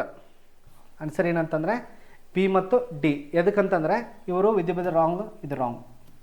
ಬಿ ಮತ್ತು ಡಿ ಎದಕ್ಕಂದರೆ ಯಾವುದಾದ್ರು ಮೆಂಬರ್ ಇರ್ಬೋದು. 6 ತಿಂಗಳೊಳಗಡೆ ಏನು ಮಾಡಬೇಕು ಅಂತಂದರೆ ಮೆಜಾರಿಟಿ ಪ್ರೂವ್ ಮಾಡಬೇಕು. ಓಕೆ, ನೆಕ್ಸ್ಟ್ ತಪ್ಪು ಅಂತ ಕೇಳಿದ್ದಾರೆ ಅಲ್ಲಿ. ಈ ಕೆಳಗಿನ ಉಪಬಂಧವನ್ನು ಪರಿಗಣಿಸಿ. Again general question. ಇದು ಎದರ ಬಗ್ಗೆ ಇದೆ ಅಂತಂತಂದರೆ ಅಗೇನ್ ಜನರಲ್ ಕ್ವಶನ್. ಎಲ್ಲ ಕೆಲಸಗಾರ ಜೀವನ ನಿರ್ವಹಣಾ ಕೂಲಿಯನ್ನು ದೊರಕಿಸಿಕೊಡುವುದು 100%. ಇಲ್ಲಿ ನೋಡ್ರಿ, ಮೇಲಿನ ಉಪಬಂಧಗಳನ್ನು ನ್ಯಾಯರಕ್ಷಿತಗಳು ಯಾವುವು? ಜಸ್ಟಿಫಿಕೇಬಲ್ ಅಂದರೆ ನೀವು ಕೋರ್ಟಿಗೆ ಹೋಗ್ಬೋದು. ಅಂದರೆ ನಿಮ್ಗೆ ಯಾರು ರಕ್ಷಣೆ ಮಾಡ್ತಾರೆ ಅಂದ್ರೆ ಜುಡಿಷಿಯಲ್. ಯಾಕಂದ್ರೆ ಇಲ್ಲಿ ನೋಡಿರಿ, ಲೇಬರ್ ಲಾಸ್ ಬರ್ತವೆ ಇವರಿಗೆ, ಲೇಬರ್ ಕಾನೂನುಗಳು ಬರ್ತವೆ, ಲೇಬರ್ ಲಾಸ್ ಇವ್ರಿಗೆ. ಜಸ್ಟಿಫಿಕೇಬಲ್ ಅಂದರೆ ಏನು? ಯಾವುದೇ ಒಂದು ಕಾನೂನಾತ್ಮಕ ನಿಮ್ಗೆ ಏನಿರಬೇಕಂದ್ರೆ ಒಂದು ಸೆಕ್ಯೂರಿಟಿ ಪ್ರೊವೈಡ್ ಮಾಡ್ತಿರ್ಬೇಕು, ಅದನ್ನು ನಾವು ಜಸ್ಟಿಫಿಕೇಬಲ್. ನಮ್ಮಲ್ಲಿ fundamental rights are justifiable, fundamental duties are not justifiable ಅಂತ ಓದ್ತೇವೆ ನಾವು, ಹೌದಲ್ಲ? ಜಸ್ಟಿಫಿಕೇಬಲ್. ನೆಕ್ಸ್ಟ್, ಜನರ ಕಲ್ಯಾಣವನ್ನು ಪ್ರೋತ್ಸಾಹಿಸುವುದು ಜಸ್ಟಿಫಿಕೇಬಲ್. ಧಾರ್ಮಿಕ ನಿವಾಸ ಸ್ವತಂತ್ರ ರಾಂಗ್, ಇದಲ್ಲ. ನೆಕ್ಸ್ಟ್, ಭಾರತದ ಸಾರ್ವಭೌಮತೆ, ಇದು ಕರೆಕ್ಟ್. ಭಾರತ ಸಾರ್ವಭೌಮತೆ, ಏಕತೆ ಮತ್ತು ಸಮಗ್ರತೆ ತಿಳಿಯೋದು ಮತ್ತು ಕಾಪಾಡೋದು. ಸೊ ಆನ್ಸರ್ ಏನಂತಂತಂದರೆ ಎ ಬಿ ಡಿ ಮಾತ್ರ. ಅಂದರೆ ಆಲ್ಮೋಸ್ಟ್ ನಾವು ಏನು ಮಾಡಿದ್ದೀವಿ ಅಂತಂತಂದರೆ we solve a entire paper. 3 ಭಾಗವಾಗಿ ನಾವು ಏನು ಮಾಡಿದ್ದೇವೆ, ಪಾರ್ಟ್ 1, ಪಾರ್ಟ್ 2, ಪಾರ್ಟ್ 3 ಸಾಲ್ವ್ ಮಾಡಿದ್ದೇನೆ. Next I will come up with another question paper. ಮತ್ತು ಕೆ ಎ ಕ್ವಶನ್ ಪೇಪರ್ನ ತೊಗೊಂಡು ಮತ್ತು ಇದೇ ರೀತಿ ನಾನು ಏನು ಮಾಡ್ತಾ ಹೋಗ್ತೇನೆ ಅಂದರೆ ಸಾಲ್ವ್ ಮಾಡ್ತಾ ಹೋಗ್ತೇನೆ. ಓಕೆ, ಇಲ್ಲಿ ಇಂಪಾರ್ಟೆಂಟ್ ಥಿಂಗ್ ಏನಂತಂತಂದರೆ you have to follow my classes continuously. ನಾನು ರೆಗ್ಯುಲರಾಗಿ ಕ್ಲಾಸ್ ಮಾಡ್ತೇನೆ. ಈಗ ನಾನು ನೆಕ್ಸ್ಟ್ ಕ್ಲಾಸ್ ನಂದು ಏನಿರುತ್ತೆ ಅಂತಂದ್ರೆ how to make the notes for K A ಅಂತಿರುತ್ತೆ. ಕೆ ಎ ಎಕ್ಸಾಮಿಗೆ ನೋಟ್ಸ್ ಹೆಂಗೆ ಮಾಡ್ಬೇಕಂತಿರುತ್ತೆ. ಅದ್ರ ನೆಕ್ಸ್ಟ್ ಏನಿರುತ್ತೆ ರಿವಿಷನ್ ಹೆಂಗೆ ಮಾಡ್ಬೇಕು ಅನ್ನೋದೊಂದು ವೀಡಿಯೋ ಮಾಡ್ತಾನೆ, ಕ್ಲಾಸ್ ತೊಗೋತಾನೆ. Again I will continue with the next important question paper. ಇದೇ ರೀತಿ ನಾವು ನೀಟಾಗಿ ಅನಲೈಸ್ ಮಾಡ್ತಾ ಕ್ವಶನ್ ಪೇಪರ್ ಸಾಲ್ವ್ ಮಾಡ್ತಾ ಹೋಗೋಣ. Okay, thank you. ನಿಮ್ಮ ಫ್ರೆಂಡ್ಸಿಗೆ ಹೇಳ್ರಿ, ಸಪೋರ್ಟ್ ಮಾಡಿರಿ, ಶೇರ್ ಮಾಡಿರಿ, ಕಮೆಂಟ್ ಮಾಡಿರಿ. Okay, all the best, do well.